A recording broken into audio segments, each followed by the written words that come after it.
Okay, അപ്പൊ നമുക്ക് fourth മൊഡ്യൂളിനകത്ത് ഇത്രയും ടോപ്പിക്കുകളാണുള്ളത്. IO സിസ്റ്റം, IO സിസ്റ്റത്തിനകത്ത് നമുക്ക് ആർക്കിടെക്ചർ പഠിക്കാനുണ്ട്, IO ട്രാൻസ്ഫർ ടെക്നിക്സ് പഠിക്കാനുണ്ട്, ഇന്ററാക്ഷൻ മെത്തേഡ്സ് പഠിക്കാനുണ്ട്, ഡിവൈസ് ഡ്രൈവർ. പിന്നെ പോകുമ്പോൾ നമുക്ക് ഹാർഡ് ഡിസ്കിന്റെ ജോമെട്രി ഉണ്ട്, ഹാർഡ് ഡിസ്കിനകത്ത് ഷെഡ്യൂളിംഗ് അൽഗോരിതംസ് ഉണ്ട്. പിന്നെ വരുന്നത് നമുക്ക് ഫയൽ സിസ്റ്റം ആണ്. ഫയലിനകത്ത് യൂസ് ചെയ്യുന്ന ഓപ്പറേഷൻസ്, ഫയൽ ആട്രിബ്യൂട്ട്സ്, ഫയലിൽ എങ്ങനെയാണ് ഡേറ്റ സ്റ്റോർ ചെയ്യുക, മെറ്റാഡേറ്റ എങ്ങനെയാണ് സ്റ്റോർ ചെയ്യുക, അങ്ങനത്തെ കുറച്ച് കാര്യങ്ങൾ ഫയൽ സിസ്റ്റം ഇന്റർഫേസിനകത്ത് പഠിക്കാനുണ്ട്. ഓക്കെ, അപ്പൊ നമുക്ക് ഇൻട്രൊഡക്ഷൻ പാർട്ടിലേക്ക് പോകാം. അതിനകത്ത് പറയുന്നത് ഓപ്പറേറ്റിംഗ് സിസ്റ്റത്തിന്റെ ഫസ്റ്റ് മൊഡ്യൂളിൽ നമ്മൾ പഠിച്ച ഓപ്പറേറ്റിംഗ് സിസ്റ്റത്തിന്റെ മെയിൻ ഫങ്ഷൻസ് ആയ പ്രോസസ് മാനേജ്മെന്റ് ആയിരുന്നു. പ്രോസസ് മാനേജ്മെന്റിനകത്ത് നമ്മൾ പ്രോസസ്സിന്റെ ഷെഡ്യൂളിംഗ് അൽഗോരിതംസ്, പ്രോസസ് സ്റ്റേറ്റ്സ്, പിന്നെ അങ്ങോട്ട് വന്നു കഴിയുമ്പോൾ നമ്മൾ സിൻക്രണൈസേഷൻ പഠിച്ചു, ഡെഡ് ലോക്ക് പഠിച്ചു. ഇതെല്ലാം പ്രോസസ് മാനേജ്മെന്റിന്റെ ഉള്ളിൽ വരുന്ന. പിന്നെ നമ്മൾ second module full process management ആയിരുന്നു. തേർഡ് മൊഡ്യൂളിലോട്ട് വന്നപ്പോൾ OSന്റെ വേറൊരു ഫംഗ്ഷനാലിറ്റി ആയിട്ടുള്ള മെമ്മറി മാനേജ്മെന്റ് ആയിരുന്നു. മെമ്മറി എന്ന് പറയുമ്പോൾ പ്രൈമറി മെമ്മറിനെ സെക്കൻഡറി മെമ്മറിനെ എങ്ങനെയാണ് ഹാൻഡിൽ ചെയ്യുന്നത്, വെർച്വൽ മെമ്മറി എന്ന് പറയുന്ന കൺസെപ്റ്റ്, അതുപോലെ തന്നെ അവിടെ റീപ്ലേസ്മെന്റ് അൽഗോരിതംസും കാര്യങ്ങളൊക്കെ നമ്മൾ പഠിച്ചു. പിന്നീട് അങ്ങോട്ട് വന്ന് അടുത്ത ഫംഗ്ഷൻ ആണ് ഒരു OSനെ സംബന്ധിച്ചിടത്തോളം മെയിൻ ആയിട്ടുള്ള ഫംഗ്ഷനാലിറ്റീസ് എന്ന് പറയുന്നത് process management, memory management and file and IO management ആണ്. ഓക്കെ, അപ്പൊ ആ IOയും ഫയൽ മാനേജ്മെന്റും ആണ് നമ്മൾ ഈ മൊഡ്യൂളിൽ കവർ ചെയ്യുന്നത്. ഓക്കെ, അപ്പോൾ ഓരോ ഓപ്പറേറ്റിംഗ് സിസ്റ്റത്തിന്റെ ഏറ്റവും ഇമ്പോർട്ടന്റ് ആയിട്ടുള്ള ഫംഗ്ഷനാലിറ്റിയാണ് IO ഡിവൈസസിനെ ഹാൻഡിൽ ചെയ്യുക എന്നുള്ളത്. IO devices means input output devices. അതായത് നമ്മുടെ സിസ്റ്റവുമായിട്ട് കണക്ട് ചെയ്യുന്ന എല്ലാ ഇൻപുട്ട് ഡിവൈസസിനെയും ഔട്ട്പുട്ട് ഡിവൈസിനെ ഹാൻഡിൽ ചെയ്യണമെങ്കിൽ എന്ത് വേണം, നമുക്ക് ഒരു ഇന്റർഫേസ് വേണം. ഓക്കെ, അതാണ് IO ഇന്റർഫേസ് പ്രൊവൈഡ് ചെയ്യുക. അതായത് നമുക്കറിയാം ഓപ്പറേറ്റിംഗ് സിസ്റ്റം എന്ന് പറയുന്നത് is an interface between user and computer hardware. Okay, അവിടെ തന്നെ നമ്മൾ പറയുന്നുണ്ട് കമ്പ്യൂട്ടർ ഹാർഡ്വെയറിന് നമ്മുടെ സിസ്റ്റവുമായിട്ട് കമ്മ്യൂണിക്കേഷൻ നടത്തണമെങ്കിൽ ഒരു ഇന്റർഫേസ് വേണം. ആ ഇന്റർഫേസ് ആണ് ഓപ്പറേറ്റിംഗ് സിസ്റ്റം പ്രൊവൈഡ് ചെയ്യുന്നത്. അപ്പം നമുക്ക് IO ഡിവൈസസുമായിട്ട് നമുക്ക് കമ്മ്യൂണിക്കേഷൻ നടത്തണമെങ്കിൽ നമുക്കറിയാം OS പ്രൊവൈഡ് ചെയ്യുന്ന ആ ഒരു ഇന്റർഫേസ് ആണ് എന്തെന്ന് പറയുന്നത്, IO ഇന്റർഫേസ് എന്ന് പറയാം. ഇനി നമ്മൾ ഇൻപുട്ട് ഔട്ട്പുട്ട് ഡിവൈസസിനെ മെയിൻ ആയിട്ട് നമ്മൾ രണ്ട് രീതിയിൽ കാറ്റഗറൈസ് ചെയ്യുന്നുണ്ട്. ഫസ്റ്റ് വൺ ഈസ് ബ്ലോക്ക് ഡിവൈസസും സെക്കൻഡ് വൺ ഈസ് ക്യാരക്ടർ ഡിവൈസസും. അതായത് പേര് പോലെ തന്നെ നമ്മൾ ഡേറ്റ ട്രാൻസ്ഫർ ചെയ്യുമ്പോൾ നമ്മൾ എൻ്റെ ബ്ലോക്ക് ആയിട്ടാണ് നമ്മൾ ട്രാൻസ്ഫർ ചെയ്യുന്നതെങ്കിൽ അതിന് നമ്മൾ ബ്ലോക്ക് ഡിവൈസസ് എന്ന് പറയും. ഇനി അതല്ല ഒരേ ക്യാരക്ടർ ബൈ ക്യാരക്ടർ ആയിട്ടാണ് നമ്മൾ സെൻഡ് ചെയ്യുന്നതെങ്കിൽ അതിനെ ക്യാരക്ടർ ഡിവൈസസ് എന്നും പറയും. ഓക്കെ, ദെൻ നമ്മുടെ മോഡേൺ സിസ്റ്റം ആർക്കിടെക്ചർ നമുക്ക് ഇതിനകത്ത് കവർ ചെയ്യാനുണ്ട്. ഈ ഒരു ഫിഗർ ആണ്. ഈ ഫിഗർ കൊണ്ട് ഉദ്ദേശിക്കുന്നത് നമ്മുടെ IO ഇൻപുട്ട് ഔട്ട്പുട്ട് ഡിവൈസസിനെയൊക്കെ എങ്ങനെയാണ് ഹാൻഡിൽ ചെയ്യാൻ വേണ്ടിയിട്ട് നമ്മൾ നമ്മുടെ ആർക്കിടെക്ചർ സെറ്റ് ആക്കിയിരിക്കുന്നതാണ്. ഓക്കെ, ഇവിടെ നോക്കിക്കഴിഞ്ഞു കഴിഞ്ഞാൽ നമുക്ക് ഇപ്പൊ കുറച്ച് ബസ്സുകൾ ഇവിടെ കാണുന്നുണ്ട്. ബസ് എന്ന് പറയുമ്പോൾ PCI ബസ് ഉണ്ട്, SCSI ബസ് ഉണ്ട്, അതുപോലെ തന്നെ എക്സ്പാൻഷൻ ബസ്സസും ഉണ്ട്. ഓക്കെ, അപ്പം ഈ ഓരോ ബസ് എന്ന് പറയുന്ന ആക്ച്വലി ബസ് എന്ന് പറഞ്ഞാൽ എന്താണ് ബസ് എന്തായിരുന്നു, ആർക്കും അറിയാവോ? നിങ്ങള് COA ഒക്കെ പഠിക്കുന്നതാണല്ലോ.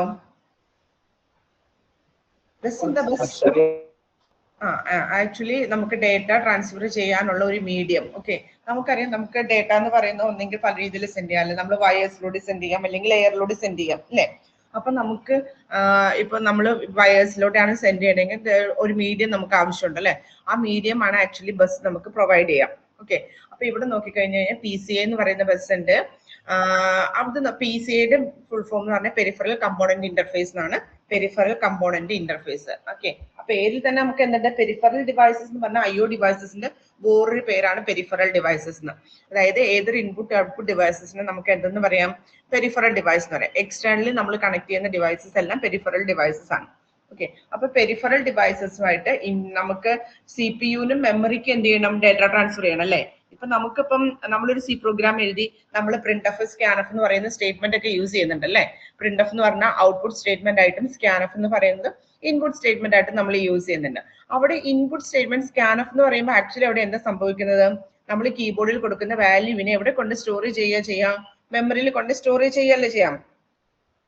അതുപോലെ തന്നെ printf എന്ന് പറഞ്ഞാൽ നമ്മുടെ ഔട്ട്പുട്ട് ഡിവൈസസിലോട്ട് ഡേറ്റ ട്രാൻസ്ഫർ ചെയ്യുന്നതാണ് എന്ത്, printf എന്ന് പറയുന്നത്. ഓക്കെ, അപ്പൊ ഈ ഇൻപുട്ട് ഔട്ട്പുട്ട് ഓപ്പറേഷൻസ് ഒക്കെ പെർഫോം ചെയ്യാന്ന് പറഞ്ഞാൽ IO ഡിവൈസസിൽ നിന്നും നമുക്ക് എങ്ങോട്ട് ഡേറ്റ ട്രാൻസ്ഫർ ചെയ്യണം, മെമ്മറിയിലോട്ടും CPU-ലോട്ടും എന്ത് ചെയ്യണം, ഡേറ്റ ട്രാൻസ്ഫർ ചെയ്യണം. ഓക്കെ, അപ്പൊ ആ ഡേറ്റ ട്രാൻസ്ഫറിങ്ങിന് വേണ്ടിയിട്ട് ഇതിലൂടെയാണ് ട്രാൻസ്ഫർ ചെയ്യുക, അതിന് വേണ്ടിയിട്ട് യൂസ് ചെയ്യുന്ന ബസ്സസ് ആണ് ഈ കാണുന്നത്.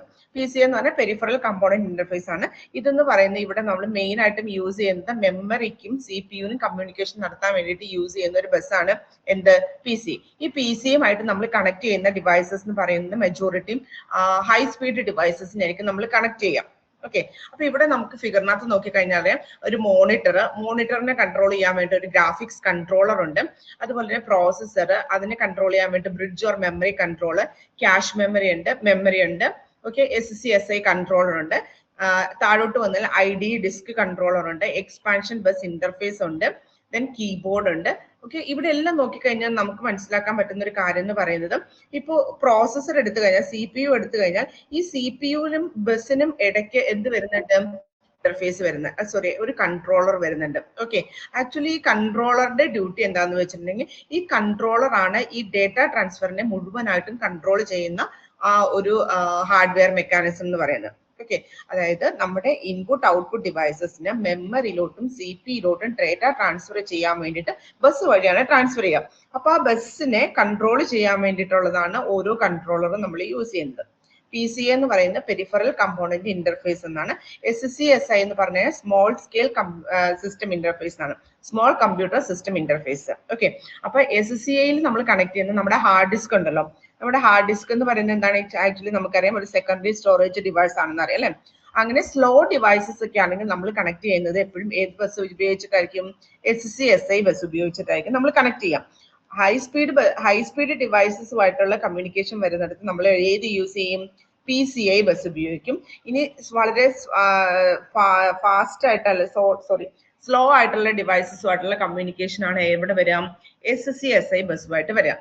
അവിടെ ഈ SCSI ബസ്സിനെ കൺട്രോൾ ചെയ്യാൻ വേണ്ടിയിട്ടും ആരുണ്ടാവും, അവിടെ ഒരു കൺട്രോളർ ഉണ്ടാവും. ഓക്കെ, പിന്നെ ഇങ്ങോട്ട് വന്നു കഴിഞ്ഞാൽ IDE ഡിസ്ക് കൺട്രോളർ കാണുന്നുണ്ട്. ഇതെന്ന് പറയുന്നത് ഇപ്പോഴത്തെ മോഡേൺ സിസ്റ്റത്തിനൊന്നും ഉണ്ടാവാൻ ചാൻസ് ഇല്ലെന്നാണ് എനിക്ക് തോന്നുന്നത്. അത് ആക്ച്വലി IDE എന്നൊക്കെ പറയുന്നത് പണ്ടത്തെ നമ്മുടെ മദർ ബോർഡിലൊക്കെ ഉണ്ടായിരുന്ന ഒരു സംഭവമായിരുന്നു. ഞാനൊക്കെ പഠിക്കുന്ന സമയത്തൊക്കെ നമുക്ക് ഹാർഡ്വെയർ ഡിവൈസസിന്റെ ഒക്കെ അസംബ്ലിങ്ങും കാര്യങ്ങളുണ്ടല്ലോ. അപ്പൊ ഈ IDE ആയിരുന്നു അന്ന് ഉപയോഗിച്ചുകൊണ്ടിരുന്ന കേബിൾ എല്ലാം. പിന്നീട് അതെല്ലാം മാറി, അതായത് നമ്മള് പാട്ട സാട്ട കേബിൾ എന്നൊക്കെ കേട്ടിട്ടുണ്ടോ? പണ്ടത്തെ നമ്മുടെ ഫ്ലോപ്പി ഡ്രൈവും പണ്ടത്തെ ഹാർഡ് ഡിസ്ക് ഒക്കെ കണക്ട് ചെയ്യാൻ വേണ്ടിയിട്ട് നമ്മുടെ മദർ ബോർഡിലോട്ട് നമ്മൾ കണക്ട് ചെയ്യാൻ വേണ്ടിയിട്ട് ഉപയോഗിച്ചുകൊണ്ടിരുന്ന കേബിൾസിനെയാണ് നമ്മൾ IDE കേബിൾസ് എന്ന് പറയാം. Okay, integrated drive electronics cable, ID means integrated drive electronic cables എന്നാണ്. അതിനകത്ത് മെയിൻ ആയിട്ടും വരുന്നത് ഈ പാറ്റയായിരുന്നു. അതായത് പാരലലി നമുക്ക് ഡേറ്റ സെൻഡ് ചെയ്യാനുള്ള ഒരു ട്രാൻസാക്ഷൻ മെത്തേഡ് ആയിരുന്നു പാറ്റ എന്ന് പറയുന്നത്. പാറ്റ കേബിളൊക്കെ ആണ് അന്നൊക്കെ ഉപയോഗിച്ചിരുന്നത്. പിന്നീട് സ്പീഡ് കൂട്ടാനൊക്കെ വേണ്ടിയിട്ട് നമ്മൾ പാറ്റ മാറ്റി സാറ്റയൊക്കെ ആക്കിയിട്ടുണ്ടായിരുന്നു. ഒരു റെഡ് കളറിലൊരു കേബിളൊക്കെ, അതിന് മുന്നേ ഉണ്ടായിരുന്ന കേബിളിൽ നിന്ന് കുറച്ചും കൂടി വീതിയുള്ള വൈറ്റ് കളറുള്ള കേബിളൊക്കെ ആയിരുന്നു പാറ്റ എന്ന് പറയുന്നത്. പിന്നീട് വന്ന സാറ്റ കേബിളൊക്കെ അത് പിന്നെയും കേട്ടിട്ടുണ്ടാവും എല്ലാവരും. അതായത് ഒരു റെഡ് കളറിൽ നമ്മൾ നമ്മുടെ ഹാർഡ് ഡിസ്ക് കണക്ട് ചെയ്യാൻ വേണ്ടിയിട്ട് യൂസ് ചെയ്യുന്ന കേബിളാണ് IDE കേബിൾ എന്ന് പറയുന്നത്. അപ്പൊ ആ IDE കേബിളുമായിട്ട് കണക്ട് ചെയ്യുന്ന എല്ലാ ഡിവൈസസിനെയും കൺട്രോൾ ചെയ്യുന്ന ആളെന്ന് പറയുന്നത് ആരായിരിക്കും, IDE ഡിസ്ക് കൺട്രോളർ ആയിരിക്കും. ഓക്കെ, പിന്നെ ഉള്ളതെന്ന് പറയുന്നത് നമ്മുടെ പോർട്ട് എന്ന് പറയുന്നത് എപ്പോഴും എന്തായിരിക്കും, സീരിയൽ കമ്മ്യൂണിക്കേഷൻ. സീരിയലും ഉണ്ട് പാരലലും ഉണ്ട്. സീരിയൽ കമ്മ്യൂണിക്കേഷൻ അങ്ങനെയുള്ളവിടത്ത് നമ്മൾ യൂസ് ചെയ്യുന്നതാണ് എന്തെന്ന് പറയുന്നത്, എക്സ്പാൻഷൻ ബസ്സസ്. അപ്പൊ ഇവിടെ മെയിൻ ആയിട്ടും PCI ബസ് വരുന്നുണ്ട്, SCSI ബസ് വരുന്നുണ്ട്, എക്സ്പാൻഷൻ ബസ് വരുന്നുണ്ട്, IDE വരുന്നുണ്ട്. ഇത് 4 എണ്ണം വരുന്നുണ്ട്. ഇത് 4ഉം ബസ്സായിട്ടാണ് നമ്മൾ യൂസ് ചെയ്യുന്നത്. ഓക്കെ, ഈ 4 ബസ്സസിനെയും കൂടെ ഒരൊറ്റ ഡയഗ്രത്തിനകത്ത് കാണിച്ചിരിക്കുന്നത്. ഇതാണ് നമ്മുടെ ആർക്കിടെക്ചർ ആയിട്ട് നമ്മൾ ടെക്സ്റ്റ് ബുക്കിൽ പറഞ്ഞിരിക്കുന്നത്. അതിന്റെ എക്സ്പ്ലനേഷൻ ആണ് കേട്ടോ താഴോട്ട് വന്നിരിക്കുന്നത്. ദെൻ കമ്മിങ് ടു IO ഇന്റർഫേസിനകത്തോട്ട് വന്നു കഴിഞ്ഞാൽ ഇവിടെ നമുക്ക് IO ഇന്റർഫേസ് എന്ന് പറയുന്നത് ആക്ച്വലി നമ്മുടെ ഇൻപുട്ട് ഔട്ട്പുട്ട് ഡിവൈസസ് നമ്മുടെ CPU തമ്മിലുള്ള കമ്മ്യൂണിക്കേഷന് വേണ്ടിയിട്ടാണ് IO ഇന്റർഫേസ് ഉള്ളത്. ഓപ്പറേറ്റിംഗ് സിസ്റ്റം പ്രൊവൈഡ് ചെയ്യുന്ന ഒരു ഇന്റർഫേസ് ആണ് എന്തെന്ന് പറയുന്നത് IO ഇന്റർഫേസ്. ഇവിടെ നമുക്ക് ഡോട്ടഡ് ലൈൻസിന്റെ ഉള്ളിൽ കാണിച്ചിരിക്കുന്ന അത്രയും പോർഷനെയാണ് നമ്മൾ IO ഇന്റർഫേസ് ആയിട്ട് പറയാം. അതിന്റെ ലെഫ്റ്റ് സൈഡിൽ CPU, റൈറ്റ് സൈഡിൽ IO ഡിവൈസസും ആണുള്ളത്. ഓക്കെ, ഇവിടെ ആക്ച്വലി നമുക്ക് നോക്കിക്കഴിഞ്ഞ് കഴിഞ്ഞാൽ ഒരു ഡേറ്റാബേസ് ബഫർ കാണാം, പിന്നെ കൺട്രോൾ ലോജിക് ബ്ലോക്ക് ഉണ്ട്, പിന്നെ port A, port B, control register, status register, ഇത്രയും കമ്പോണൻസ് ആണ് ഉള്ളത്. ഇതിന്റെ അകത്ത് ഈ ഡേറ്റാബേസ് ബഫർ എന്ന് പറയുന്നത് CPU-വിൽ നിന്നും IO ഡിവൈസസിലേക്ക് നമുക്ക് ഡേറ്റനെ ട്രാൻസ്ഫർ ചെയ്യാനുള്ള ഒരു ബൈ ഡയറക്ഷണൽ ബസ് ആണ്. CPU ൽ നിന്നും IO ഡിവൈസസിലോട്ട് ഡേറ്റ ട്രാൻസ്ഫർ ചെയ്യാനുള്ള ഒരു ബൈ ഡയറക്ഷണൽ ബസ് ആണ് എന്തെന്ന് പറയുന്നത് ഡേറ്റാ ബസ് ബഫർ എന്ന് പറയുന്നത്. ഈ ഡേറ്റാ ബസ് ബഫർ എനേബിൾ ആവുന്നതും ഡിസേബിൾ ആവുന്നതും depends on the control logic block. Control logic ബ്ലോക്കിനെ ബേസ് ചെയ്തിട്ടായിരിക്കും ഡേറ്റാ ബസ് എനേബിൾ ആണോ ഡിസേബിൾ ആണോ എന്ന് തീരുമാനിക്കാം. ഇവിടെ കൺട്രോൾ ലോജിക്കിലോട്ട് നോക്കി കഴിഞ്ഞ് കഴിഞ്ഞാൽ നമുക്ക് അവിടെ 5 ഇൻപുട്ടാണ് നമുക്ക് കാണാൻ വേണ്ടി പറ്റുന്നത്. First one is CS, A0, S1, RD and WR. ഇങ്ങനെ 5 സിഗ്നൽസ് ആണ് അവിടെ ഉള്ളത്. അതിൻ്റെ അകത്ത് CS എന്ന് പറയുന്നത് നമുക്ക് ചിപ്പ് സെലക്ട് ആണ്. Okay, CS means chip select. ഈ ചിപ്പ് സെലക്ടിന്റെ വാല്യൂ അതൊരൊറ്റ ബിറ്റ് ആണല്ലോ. ആ ബിറ്റിന് രണ്ട് കാര്യങ്ങളാണ് വരാവുന്നത്. ഒന്നെന്ന് പറയുന്നത് 0യും ഒന്നെന്ന് പറയുന്നത് 1ഉം. ഓക്കെ, അപ്പൊ അത് 0 ആണെന്നുണ്ടെങ്കിൽ ദാറ്റ് മീൻസ് ഡേറ്റ ബസ് എന്ന് പറയുന്നത് ഡിസേബിൾ ആയിരിക്കും, ഡേറ്റ ഒന്നും ട്രാൻസ്ഫർ ചെയ്യത്തില്ല.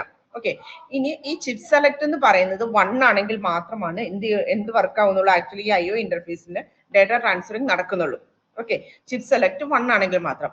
ഇനി ഈ ചിപ്പ് സെലക്ട് 1 ആണെങ്കിൽ A0 A1 എന്ന് പറയുന്ന ബിറ്റ് തന്നെ നമ്മുടെ S0 S1 ബിറ്റ് ആയിട്ട് ഇങ്ങോട്ട് ട്രാൻസ്ഫർ ചെയ്യാം.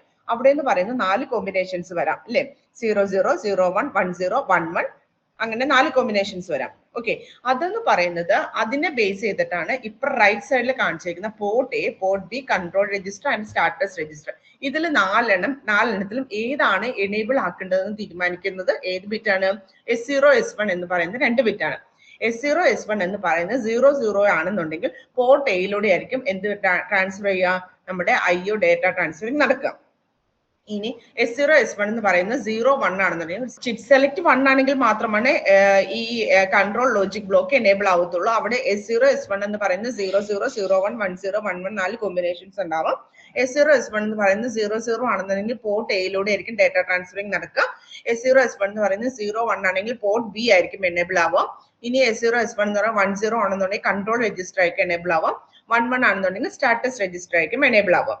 ഓക്കെ, ഇനി ഈ S0 S1 port A port ബിയിലോട്ട് ഡേറ്റ ട്രാൻസ്ഫർ നടക്കുന്നത് ഇൻപുട്ട് ഓപ്പറേഷൻ വേണോ ഔട്ട്പുട്ട് ഓപ്പറേഷൻ വേണോ എന്ന് തീരുമാനിക്കുന്നത് RD WR എന്ന് പറയുന്ന സിഗ്നൽ ആയിരിക്കും.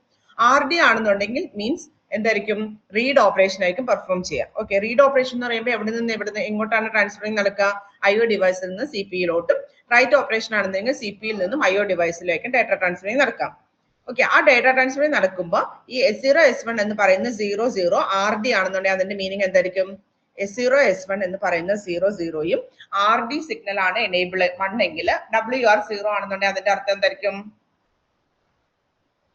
S0 S1 0 0 എന്ന് പറഞ്ഞാൽ പോർട്ട് A ആണ് എനേബിൾ ആവുക. ഓക്കെ, അപ്പൊ പോർട്ട് എയിലൂടെ റീഡ് ഓപ്പറേഷൻ പെർഫോം ചെയ്യുന്നതാണ് മീനിങ്.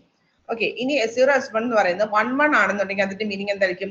സ്റ്റാറ്റസ് രജിസ്റ്റർ ആയിട്ട് എനേബിൾ ആവാം. ആക്ച്വലി ഈ സ്റ്റാറ്റസ് രജിസ്റ്റർ എന്ന് പറയുന്നത് എപ്പോഴും ഈ IO ഡിവൈസസിന്റെ ഓപ്പറേഷൻസിനെ കീപ് ട്രാക്ക് ചെയ്യാൻ വേണ്ടിയിട്ട് നമ്മൾ യൂസ് ചെയ്യുന്നതാണ്.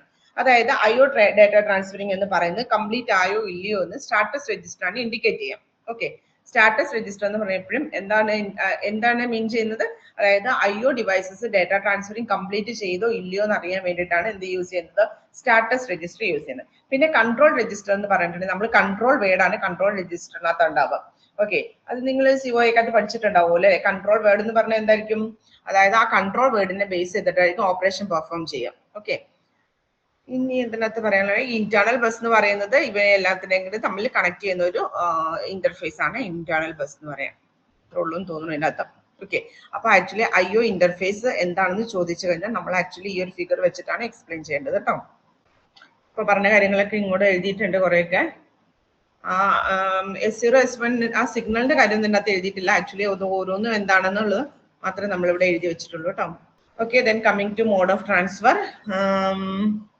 അതായത് നമ്മളിപ്പോ പറഞ്ഞ അനുസരിച്ച് അതായത് ഈ IO ഇന്റർഫേസ് ഇതിലൂടെ ഈ CPU-യും IO ഡിവൈസസും തമ്മിലുള്ള കമ്മ്യൂണിക്കേഷൻ ആണ് IO ഡേറ്റ ട്രാൻസ്ഫർ എന്ന് പറയാം. ഓക്കെ, അപ്പൊ ഇതിലൂടെ ഈ ഡേറ്റ ട്രാൻസ്ഫർ നടക്കുന്നതിന് 3 മെത്തേഡ്സ് ആണ് മെയിൻ ആയിട്ട് നമുക്ക് പഠിക്കാനുള്ളത്. ഓക്കെ, ആ 3 മെത്തേഡ്സ് ഇത് വളരെ ഇമ്പോർട്ടന്റ് ആണ് കേട്ടോ. ഇത് വളരെ ഇമ്പോർട്ടന്റ് ആണ്, എപ്പോഴും ചോദിക്കാറുള്ള ക്വസ്റ്റൻ ആണ്. ഓക്കെ, ഇവിടെ 3 മെത്തേഡ്സ് ആണ് നമുക്ക് പഠിക്കാനുള്ളത്. ഒന്ന് പ്രോഗ്രാംഡ് IO, രണ്ടാമത് ഇന്ററപ്റ്റ് ഇനീഷ്യേറ്റഡ് IO ആൻഡ് മൂന്നാമത് direct memory access. Okay, first one is programmed IO. Programmed IO എന്ന് പറഞ്ഞിട്ടുണ്ടെങ്കിൽ ഇവിടെ മെയിൻ ആയിട്ടും ഒരു പ്രോഗ്രാമിനെ ബേസ് ചെയ്തിട്ടായിരിക്കും IO ഡേറ്റ ട്രാൻസ്ഫറിങ് നടക്കുക.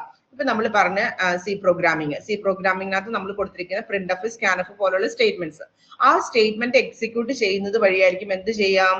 റീഡ് ഓപ്പറേഷൻസോ റൈറ്റ് ഓപ്പറേഷൻസോ നടക്കാം. ഓക്കെ, അതാണ് പ്രോഗ്രാംഡ് IO എന്ന് പറഞ്ഞു കഴിഞ്ഞാൽ. അതായത് പ്രോഗ്രാം ആണ് അവിടെ മെയിൻ കൺട്രോൾ എന്ന് പറയുന്നത്. പ്രോഗ്രാമിലുള്ള ഇൻസ്ട്രക്ഷനെ ബേസ് ചെയ്തിട്ടാണ് IO ഓപ്പറേഷൻസ് ട്രാൻസ്ഫർ ചെയ്യുന്നത്, IO ഓപ്പറേഷൻസ് നടക്കുന്നത്.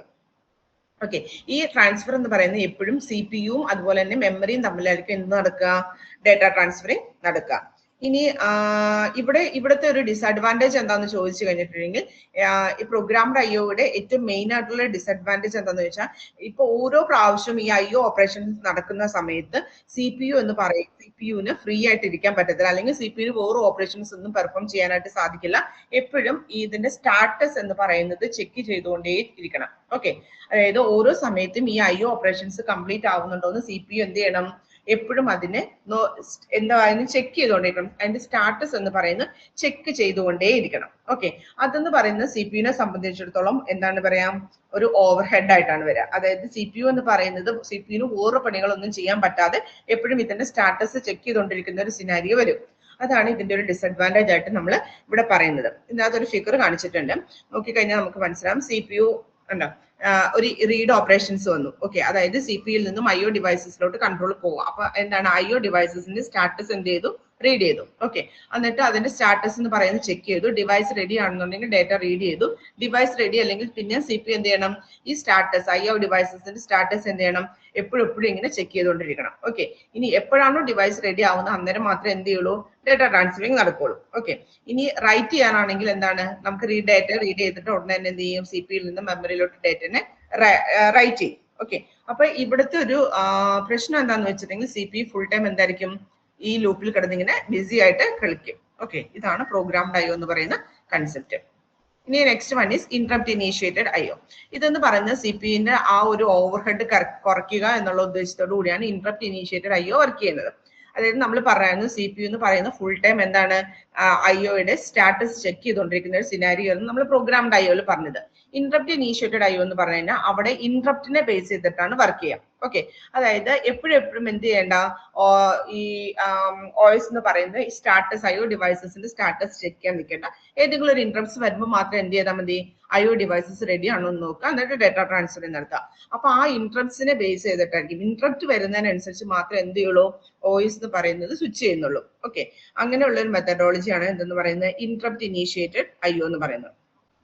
അപ്പൊ ഇതിന്റെ ഒരു അഡ്വാൻറ്റേജ് എന്താണെന്ന് വെച്ചാൽ, CPU-ന് ആ സമയത്ത്, അതായത് IO ട്രാൻസ്ഫറിങ് നടക്കുന്ന സമയത്ത് CPU അതിനകത്ത് ഇൻവോൾവ്മെന്റ് ആവശ്യമില്ല. CPU-ന്റെ ഇൻവോൾവ്മെന്റ് ഇല്ലാതെയാണ് എന്ത് ചെയ്യുന്നത്, CPU എപ്പോഴും ചെക്ക് ചെയ്യേണ്ട ആവശ്യമില്ല.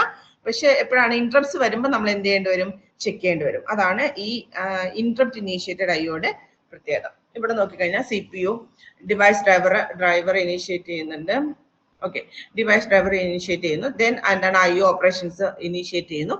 അപ്പൊ എന്താണ്, നമ്മുടെ ഇന്ററപ്റ്റ് ജനറേറ്റ് ചെയ്യും. ഓക്കെ, ഇന്ററപ്റ്റ് CPU-ന് കിട്ടിക്കഴിഞ്ഞ് കഴിയുമ്പോൾ CPU എന്ത് ചെയ്യും, ഇന്ററപ്റ്റ് ഹാൻഡ്ലറിനോട് ഡേറ്റനെ ട്രാൻസ്ഫർ ചെയ്യാൻ വേണ്ടി പറയും. ഓക്കെ, അപ്പൊ ഈ ഇന്ററപ്റ്റ്സ് എന്ന് പറയുന്നത് പല രീതിയിലുള്ള ഇന്ററപ്റ്റ്സ് ആവാം. അതായത് ചില ഇന്ററപ്റ്റ് ഒക്കെ വന്നു കഴിയുമ്പോൾ OS അത് വർക്ക് ചെയ്യണമെന്ന് നിർബന്ധമൊന്നുമില്ല. ഓക്കെ, അതായത് എല്ലാ ഇന്ററപ്റ്റ്സും വന്നു കഴിയുമ്പോൾ OS എന്ത് ചെയ്യണമെന്നില്ല, IO ട്രാൻസ്ഫറിങ് നടത്തണം എന്ന് നിർബന്ധമൊന്നുമില്ല. അത് ഡിപ്പെൻഡ്സ് ഓൺ ദ ഇന്ററപ്റ്റ്സ്. അതായത് മെയിൻലി പല ടൈപ്പുള്ള ഇന്ററപ്റ്റ്സ് ആണ് നമ്മളിവിടെ പറയാറ്, ഇതിനകത്ത് പറയുന്നുണ്ട്.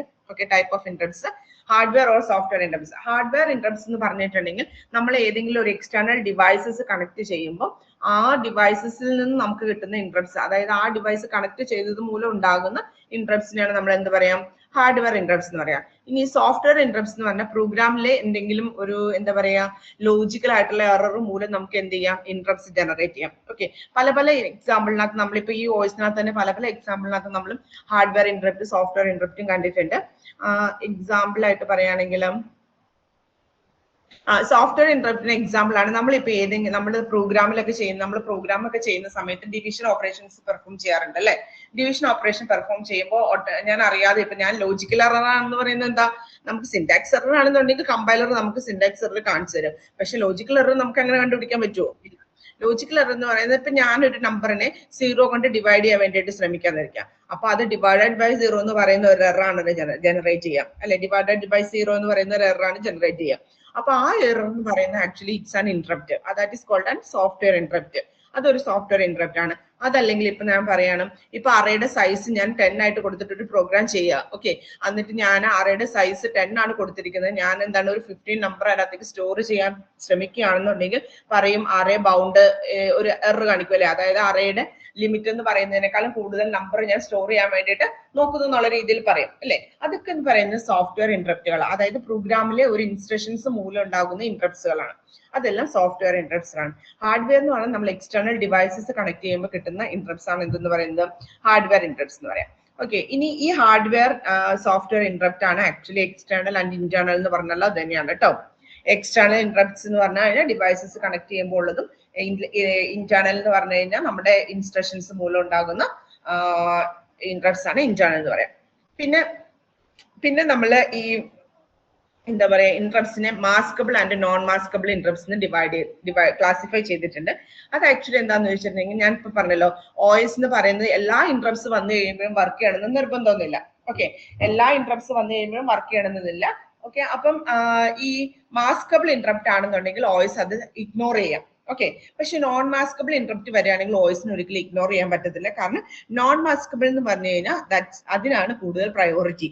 ഓക്കെ, അതായത് ഇപ്പോ OS എന്ന് പറയുന്നത് ഒരു പ്രോഗ്രാം ചെയ്തുകൊണ്ടിരിക്കുന്നതിന്റെ ഇടയ്ക്ക് ഏതെങ്കിലും ഒരു നോൺ മാസ്കബിൾ ഇന്ററപ്റ്റ് വന്നു കഴിഞ്ഞു കഴിഞ്ഞാൽ ആ ചെയ്തുകൊണ്ടിരിക്കുന്ന എത്ര വലിയ കാര്യമാണെങ്കിലും അത് അവിടെ സ്റ്റോപ്പ് ചെയ്തിട്ട് ഈ ഇന്ററപ്റ്റിനകത്ത് പറഞ്ഞിരിക്കുന്ന കാര്യം ചെയ്തേ പറ്റുള്ളൂ. ഫോർ എക്സാമ്പിൾ, നമ്മള് സെഗ്മെന്റേഷൻ പഠിച്ച സമയത്ത് സെഗ്മെന്റേഷൻ പഠിച്ച് ഓർക്കുന്നുണ്ടാവും. സെഗ്മെന്റേഷൻ നമ്മൾ മെമ്മറിയിൽ പഠിച്ചായിരുന്നു.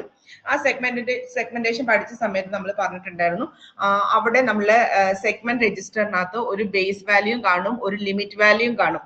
ഓക്കെ, എന്നിട്ട് നമ്മളിപ്പോ ലിമിറ്റ്, അതായത് ഒരു സെഗ്മെന്റ് എവിടെയാണ് സ്റ്റാർട്ട് ചെയ്യുന്നതെന്നും ആ സെഗ്മെന്റിന്റെ ലെങ്ത് എത്രയാണെന്നും അതിനകത്ത് ഉണ്ടാവും. ഓക്കെ, അപ്പൊ ലെങ്ത് 100 സൈസ് ഉള്ള ഒരു സെഗ്മെന്റിനകത്ത് നിന്ന് ഞാൻ 120ാമത്തെ ഡേറ്റനെ ആക്സസ് ചെയ്യാന്ന് പറയുന്നത് ആക്ച്വലി എന്താണ്, ഇറ്റ്സ് ആൻ ഇൻവാലിഡ് അല്ലെ.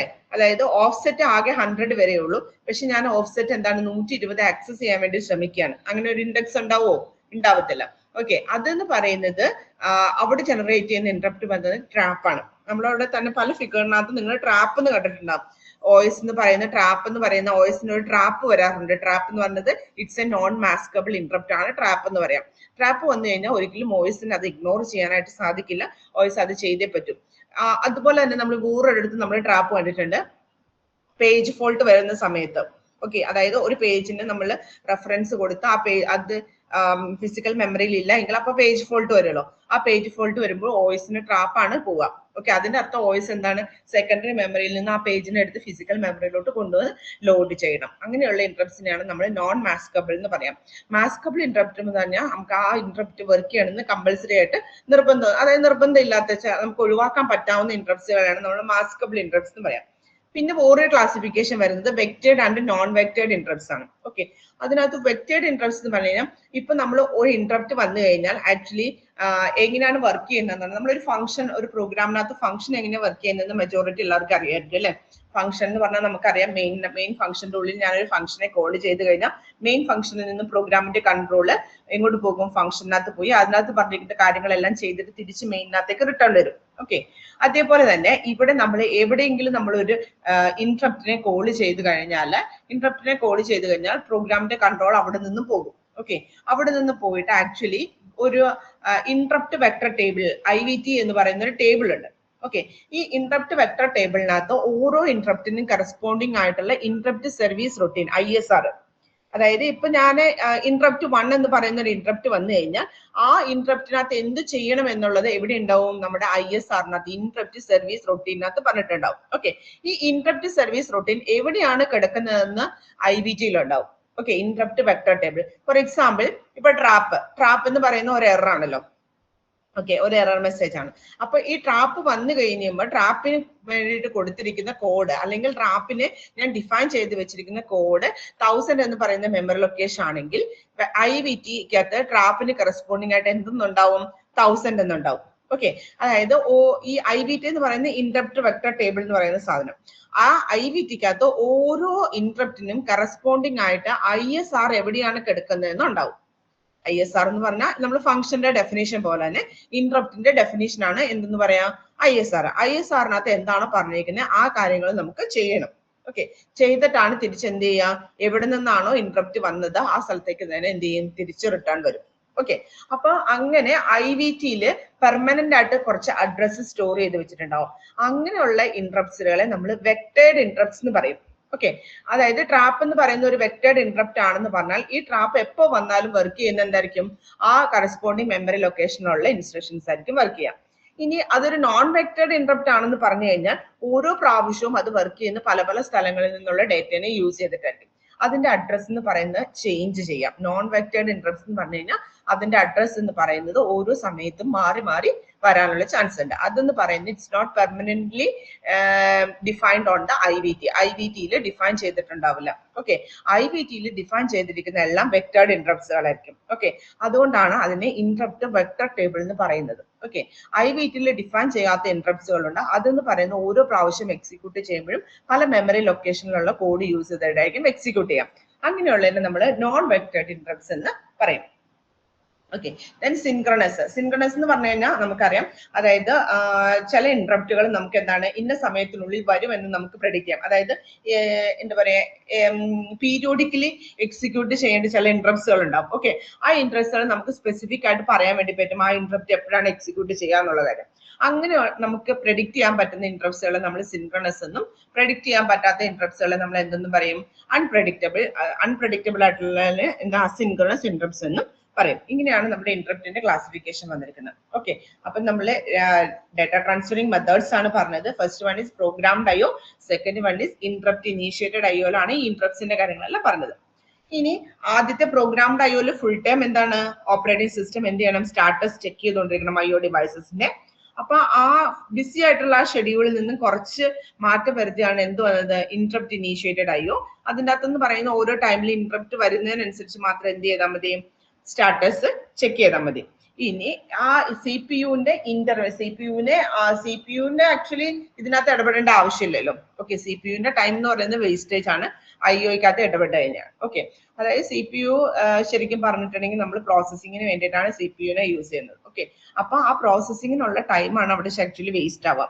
അപ്പൊ അത് ആ സിപിയുവിനെ എഫക്റ്റീവ് ആയിട്ട് യൂട്ടിലൈസ് ചെയ്യാൻ വേണ്ടിയിട്ടാണ് മൂന്നാമത്തെ മെത്തഡോളജി പറയുന്നത് ഡയറക്റ്റ് മെമ്മറി ആക്സസ് എന്ന് പറയുന്ന മെത്തഡോളജി. Okay, DMA. ഇത് നിങ്ങൾ COA-യിൽ പഠിച്ചോ? ഈ ടോപ്പിക്കെല്ലാം നിങ്ങൾ COA-യിൽ കവർ ചെയ്തിട്ടുണ്ടാവുമല്ലോ.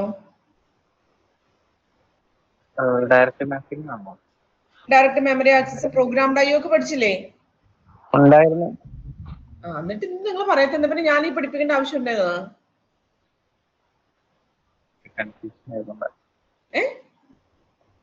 അല്ല, മാപ്പിംഗ് പഠിപ്പിച്ചിട്ടുണ്ട്. അല്ല, ഇത് രണ്ടിലും ഒരുപോലെയാണ് ഇരിക്കുന്നത്. ഇതൊക്കെ ഒരുപോലെയല്ല, ഫിഗർ വ്യത്യാസം ഉണ്ടെന്ന് തോന്നുന്നു. കൺഫ്യൂഷൻ ചെയ്തോണ്ടാണ്. കൺഫ്യൂസിങ് ആയോ? അതാ ഒരെണ്ണം പഠിച്ചാൽ മതിയായിരുന്നു.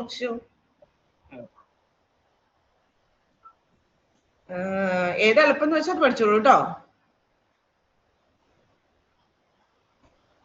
ഓക്കെ, ഏത് DMA ഞാൻ പറയണോ? DMA കൺഫ്യൂസിങ് ആവോ? ഓക്കെ, അറിയില്ല, ഏതാ എളുപ്പം നോക്കുക. എന്തായാലും കൺസെപ്റ്റ് ഒന്ന് തന്നെയായിരിക്കും കേട്ടോ. ഫിഗറിലൊക്കെ വ്യത്യാസം ഉണ്ടെങ്കിൽ കൺസെപ്റ്റ് ഒന്നായിരിക്കാണ് chance. Okay, direct memory access ഇത് മൂന്നാമത്തെ മെത്തേഡാണ്. IO ട്രാൻസ്ഫറിന് നമ്മൾ യൂസ് ചെയ്യുന്നത് മൂന്നാമത്തെ മെത്തഡോളജിയാണ്. ഇവിടെ CPU-നെ നമ്മൾ ഫുൾ ആയിട്ട് ഒഴിവാക്കി, CPU-നെ ഇതിനകത്ത് ഇടപെടുത്തുന്നേ ഇല്ല. ഓക്കെ, CPU മെമ്മറി നമ്മൾ ഡാറ്റ ട്രാൻസ്ഫർ ചെയ്യും. അതായത് CPU-നും മെമ്മറിക്കും IO ഡിവൈസസുമായിട്ട് ഡാറ്റ ട്രാൻസ്ഫർ ചെയ്യാൻ വേണ്ടി CPU-നെ ഫുൾ ആയിട്ട് ഒഴിവാക്കിക്കൊണ്ട് എന്താ ചെയ്യുന്നത്, ഈ മെമ്മറി, അതായത് മെമ്മറി അഡ്രസ്സ് നമ്മൾ ട്രാൻസ്ഫർ ചെയ്യുമ്പോൾ നമ്മൾ എന്ത് ചെയ്യുന്നു വെച്ചിട്ടുണ്ടെങ്കിൽ ആ സൈക്കിളിനകത്ത് മെമ്മറി സൈക്കിളിനകത്തേക്ക് നമ്മൾ എന്ത് ചെയ്യും, IO-യുടെ ഡാറ്റ ട്രാൻസ്ഫർ നടത്തും. ഇനി ആദ്യം നമ്മൾ പറഞ്ഞ രണ്ട് മെത്തേഡ്സിനകത്ത് നമുക്ക് എന്താ പറയാ, ലാർജ് ബ്ലോക്ക് ഓഫ് ഡേറ്റ നമുക്ക് ഡാറ്റ ട്രാൻസ്ഫർ ചെയ്യാനാണെന്നുണ്ടെങ്കിൽ അത് ഇൻഎഫിഷ്യന്റ് ആണ്. ഓക്കെ, അങ്ങനെയുള്ള അതായത് ലാർജ് ബ്ലോക്ക് ഓഫ് ഡേറ്റ, വലിയ കുറച്ചധികം പ്രോസസ്സിനൊക്കെ നമുക്ക് ഡാറ്റ ട്രാൻസ്ഫർ ചെയ്യണമെന്നുണ്ടെങ്കിൽ നമ്മൾ യൂസ് ചെയ്യുന്ന മെത്തഡോളജിയാണ് DMA. ഇവിടെ മെയിൻ ആയിട്ട് നമ്മൾ നോക്കിക്കഴിഞ്ഞു കഴിഞ്ഞാൽ ഇവിടെ ഒരു DMA കൺട്രോളർ ഉണ്ടാവും. ഈ DMA കൺട്രോളർ ആണ് ആക്ച്വലി ഡേറ്റ എന്ന് പറയുന്നത്. ഈ ഹാൻഡ് ഷേക്കിംഗ് എന്ന് വെച്ചാൽ എന്താണെന്നറിയോ? ഹാൻഡ് ഷേക്കിംഗ് അതായത് ശരിക്കും പറഞ്ഞിട്ടുണ്ടെങ്കിൽ ഡേറ്റ ട്രാൻസ്ഫർ ചെയ്യുന്നത് നമുക്ക് മെമ്മറി എന്താ പറയാ, മെമ്മറി സൈക്കിളിനെ യൂസ് ചെയ്തുകൊണ്ടാണ്, മെമ്മറി ബസ് യൂസ് ചെയ്തിട്ടാണ് എന്ത് ചെയ്യുന്നത്, ഡേറ്റ ട്രാൻസ്ഫർ നടത്തുക. നമുക്കറിയാം മെമ്മറി അഡ്രസ് ബസ്സും ഡേറ്റ ബസ്സും അല്ലെ. അതല്ല നിങ്ങൾ അങ്ങനെയല്ലേ പഠിച്ചിരിക്കുന്നത്, അഡ്രസ് ബസും ഡേറ്റാബേസും നൽകും അല്ലെ. ഓക്കെ, അഡ്രസ് ബസ് എന്ന് പറയുന്നത് ആക്ച്വലി മെമ്മറി അഡ്രസ് പാസ് ചെയ്യാനുള്ളത് ആണ് അഡ്രസ് ബസ് എന്ന് പറയുന്നത്. അപ്പൊ എപ്പോഴും അഡ്രസ് ബസ്സിലൂടെ അഡ്രസ് തന്നെ പാസ് ചെയ്യുക അല്ലെ. അപ്പം ആ അഡ്രസ് ബസ് യൂസ് ചെയ്തിട്ടാണ് ഇവിടെ ഡേറ്റ ട്രാൻസ്ഫർ നടക്കുക. നമ്മുടെ ഡേറ്റ എന്ന് പറയുന്നത് അഡ്രസ് ബസ്സിലൂടെയാണ് ട്രാൻസ്ഫർ ചെയ്യുക. ഓക്കെ, അതെങ്ങനെയാന്ന് വെച്ചിട്ടുണ്ടെങ്കിൽ അതിന് വേണ്ടിയിട്ടാണ് ഈ DMA കൺട്രോളർ. DMA കൺട്രോളർ ആണ് ഇവിടെ ഫുൾ കൺട്രോളിങ് നടക്കുക, അല്ലാണ്ട് CPU ഇതിനകത്ത് റോളൊന്നും ഇല്ല. ഓക്കെ, DMA കൺട്രോളർ തന്നെ ആക്ച്വലി ഈ ഇൻപുട്ട് IO ഓപ്പറേഷൻസിനെ ഇനീഷ്യേറ്റ് ചെയ്യുന്നതും അതിന്റെ സ്റ്റാറ്റസ് ചെക്ക് ചെയ്യുന്നതും അതുപോലെ തന്നെ കംപ്ലീറ്റ് ചെയ്തെങ്കിൽ CPU ഇൻഫോർമേഷൻ പാസ് ചെയ്യുന്നതും എല്ലാം ആരാണ്? ഇവിടുത്തെ ഈ DMA കൺട്രോളർ ആണ്. CPU and DMA controller use the same bus. Okay, അത് നമ്മൾ എപ്പോഴും ഓർക്കണം, ഒരൊറ്റ ബസ്സാണ് ഇവിടെ യൂസ് ചെയ്യുന്നത്. അതാണ് ആ ഒറ്റ ബസ് യൂസ് ചെയ്യുന്നതുകൊണ്ടാണ് നമ്മൾ ഹാൻഡ് ഷേക്കിംഗ് എന്ന് പറഞ്ഞിരിക്കുന്നത് കേട്ടോ. ഹാൻഡ് ഷേക്കിംഗ് എന്ന് പറഞ്ഞാൽ ആക്ച്വലി എന്താ മീനിങ്? ഒരു ബസ് തന്നെ നമ്മൾ multi purpose. Okay, same bus എന്ന് പറയുന്ന അഡ്രസ് പാസ് ചെയ്യാൻ ഉപയോഗിക്കും, ഡേറ്റ പാസ് ചെയ്യാൻ ഉപയോഗിക്കും. അപ്പൊ ആ ഹാൻഡ് ഷേക്കിംഗ് മോഡ് കേട്ടോ. ഇനി ഇവിടെ 3 മോഡ്സ് ഉണ്ടായിരുന്നു. Yes, burst mode, cycle stealing mode, transparent mode. ഈ ബേസ്റ്റ് മോഡ് എന്താന്ന് വെച്ചിട്ടുണ്ടെങ്കിൽ നമ്മൾ ഈ മോഡ് ഇതൊക്കെ തീരുമാനിക്കുന്നതൊക്കെ ഇതിന്റെ എല്ലാം DMA കൺട്രോളിനകത്ത് ഇതിനുള്ള ബിറ്റ്സ് ഒക്കെ ഉണ്ട് കേട്ടോ. ആ ബിറ്റിനെ ബേസ് ചെയ്തിട്ട് അത് ബേസ്റ്റ് മോഡാണോ, സൈക്കിൾ സ്റ്റീലിംഗ് മോഡാണോ, ട്രാൻസ്പെറന്റ് മോഡാണോ എന്നൊക്കെ ഡിറ്റർമിൻ ചെയ്യുന്നത്. ബേസ്റ്റ് മോഡ് ആണെന്നുണ്ടെങ്കിൽ DMA എന്ന് പറയുന്നത് ഫുൾ, അതായത് എൻറ്റയർ ഡേറ്റ, ഫുൾ ഡേറ്റനെ എന്താണ് ഒറ്റ സ്ട്രെച്ചിൽ ആ ഡേറ്റ ആ മെമ്മറി ബസ്സിലൂടെ കടത്തിവിടും. ഓക്കെ, ഇനി സൈക്കിൾ സ്റ്റീലിംഗ് എന്ന് പറഞ്ഞിട്ടുണ്ടെങ്കിൽ മെമ്മറി ബസ്സിനെ എന്താണ് മെമ്മറി ബസ്സിലൂടെ ഡേറ്റ പാസ് ചെയ്യുന്ന സമയത്ത് അഡ്രസ്സിനെ അവിടെ എന്ത് ചെയ്യും? വെയിറ്റ് ചെയ്യിക്കും. ഓക്കെ, അഡ്രസ്സിനെ വെയിറ്റ് ചെയ്യിച്ചിട്ട് ഡേറ്റ പാസ് ചെയ്ത് കഴിഞ്ഞിട്ട് മാത്രം അഡ്രസ്സിന് പാസ് ചെയ്യാനുള്ള ഇത് കൊടുക്കത്തുള്ളൂ. ഓക്കെ, ട്രാൻസ്പെറന്റ് മോഡ് എന്ന് പറയുന്നത് ഈ DMA കൺട്രോളർ CPU മാത്രമല്ല DMA കൺട്രോളറും എന്ത് ചെയ്യും? ആ ബസ് കോമൺ ആയിട്ട് യൂസ് ചെയ്യും. ഓക്കെ, ഈ ട്രാൻസ്പെറന്റ് മോഡ് അങ്ങനെ കോമൺലി യൂസ് ചെയ്യാത്ത മോഡാണ്. ബേസ്റ്റ് മോഡ്, സൈക്കിൾ സ്റ്റീലിംഗ് മോഡാണ് കോമൺലി യൂസ് ചെയ്യുന്ന മോഡ്സ്. ഇനി ഡിവൈസ് ഇന്ററാക്ഷൻ മെത്തേഡ്സിനകത്ത് മെയിൻ ആയിട്ട് വരുന്ന 2 മെത്തേഡാണ് memory mapped IO, IO mapped IO. Okay, memory mapped IO എന്ന് പറഞ്ഞു കഴിഞ്ഞാൽ അത് മാറിപ്പോകരുത് കേട്ടോ. ഡിവൈസ് ഇന്ററാക്ഷൻ മെത്തേഡ്സും ഇപ്പൊ നമ്മൾ പറഞ്ഞ 3 എന്ന് പറയുന്നത്, അതായത് programmed IO, interrupt initiated IO, DMA, ഇതെന്ന് പറയുന്ന IO transfer techniques, IO data transfer methods. Okay, IO data transfer methods, ഇത് IO interaction methods. Okay, IO interaction methods ആണ് എന്തെന്ന് പറയുന്നത്? മെമ്മറി മാപ്ഡ് IOയും IO മാപ്ഡ് IOയും. ഓക്കെ, ഇവിടെ മെമ്മറി മാപ്ഡ് IO എന്ന് വെച്ചിട്ടുണ്ടെങ്കിൽ ഇവിടെ അഡ്രസ് ബസ് എന്ന് പറയുന്നത് എന്താ പറയുക, ഷെയറബിൾ ആയിരിക്കും. അഡ്രസ് ബസ് എന്ന് പറഞ്ഞാൽ ഷെയറബിൾ ആയിരിക്കും. മറ്റെടുത്ത് IO ഡിവൈസസിനും അതുപോലെ തന്നെ CPU സെപ്പറേറ്റ്, മെമ്മറിക്കും സെപ്പറേറ്റ് അഡ്രസ് ബസ് ആയിരിക്കും ഉണ്ടാവുക. മെമ്മറി മാപ്ഡ് IOയില് സെയിം അഡ്രസ് ബസ് ആയിരിക്കും നമ്മൾ യൂസ് ചെയ്യുന്നത്. ഫിഗർ ഒന്നും ഇല്ല, ഫിഗർ ഉണ്ടായിരുന്നു, ഇല്ല. മെമ്മറി മാപ്ഡ് IOയും IO മാപ്ഡ് IOയ്ക്ക് ഒരു ഫിഗർ ഉണ്ടായിരുന്നു. ഇത് നിങ്ങൾ പഠിച്ചോ? COL ഫിഗർ വല്ലതും പഠിച്ചോ? ഇവിടെ നമ്മള് ഈ മെമ്മറി മാപ്ഡ് IOയിൽ IO ഡിവൈസസിനെ നമ്മൾ എന്താ പറയാ, ഡിവൈസ് ആയിട്ടല്ല കൺസിഡർ ചെയ്യുന്നത്. ഓക്കെ, അതായത് IO ഡിവൈസസിനെ നമ്മൾ IO ആയിട്ട് കൺസിഡർ ചെയ്യാതെ നമ്മൾ മെമ്മറി ആയിട്ട് കൺസിഡർ ചെയ്ത് രണ്ടിനും ഒരേ അഡ്രസ് പാസ് ചെയ്യും. ഓക്കെ, അഡ്രസ് പാസ് ചെയ്തിട്ട് ഡേറ്റ ട്രാൻസ്ഫറിങ് നടത്തും. അങ്ങനെ തന്നെയാണ് മെമ്മറി മാപ്ഡ് IO എന്ന് പറഞ്ഞത്. IO മാപ്ഡ് IO എന്ന് പറഞ്ഞാൽ IO ഡിവൈസസിന് സെപ്പറേറ്റ് എന്താ പറയാ അഡ്രസ് ഉണ്ടാവും. അതിനെ സെപ്പറേറ്റ് IO ഡിവൈസസ് ആയിട്ട് തന്നെ കൺസിഡർ ചെയ്യും. ഓക്കെ, മെമ്മറിക്ക് വേറെ അഡ്രസ് ആയിരിക്കും ഉണ്ടാവുക. അതായത് അഡ്രസ് എന്ന് പറഞ്ഞാൽ കോമൺ അഡ്രസ്, മറ്റേതിനകത്ത് ഇതിനകത്ത് എന്ന് പറഞ്ഞാൽ സെപ്പറേറ്റ് അഡ്രസ് ബസ് ആയിരിക്കും ഉണ്ടാവുക IO മാപ്ഡ് IOയില്. ഫിഗർ പറ്റുവാണെങ്കിൽ ഞാൻ ഫിഗർ എടുത്ത് ഇൻക്ലൂഡ് ചെയ്യാം കേട്ടോ.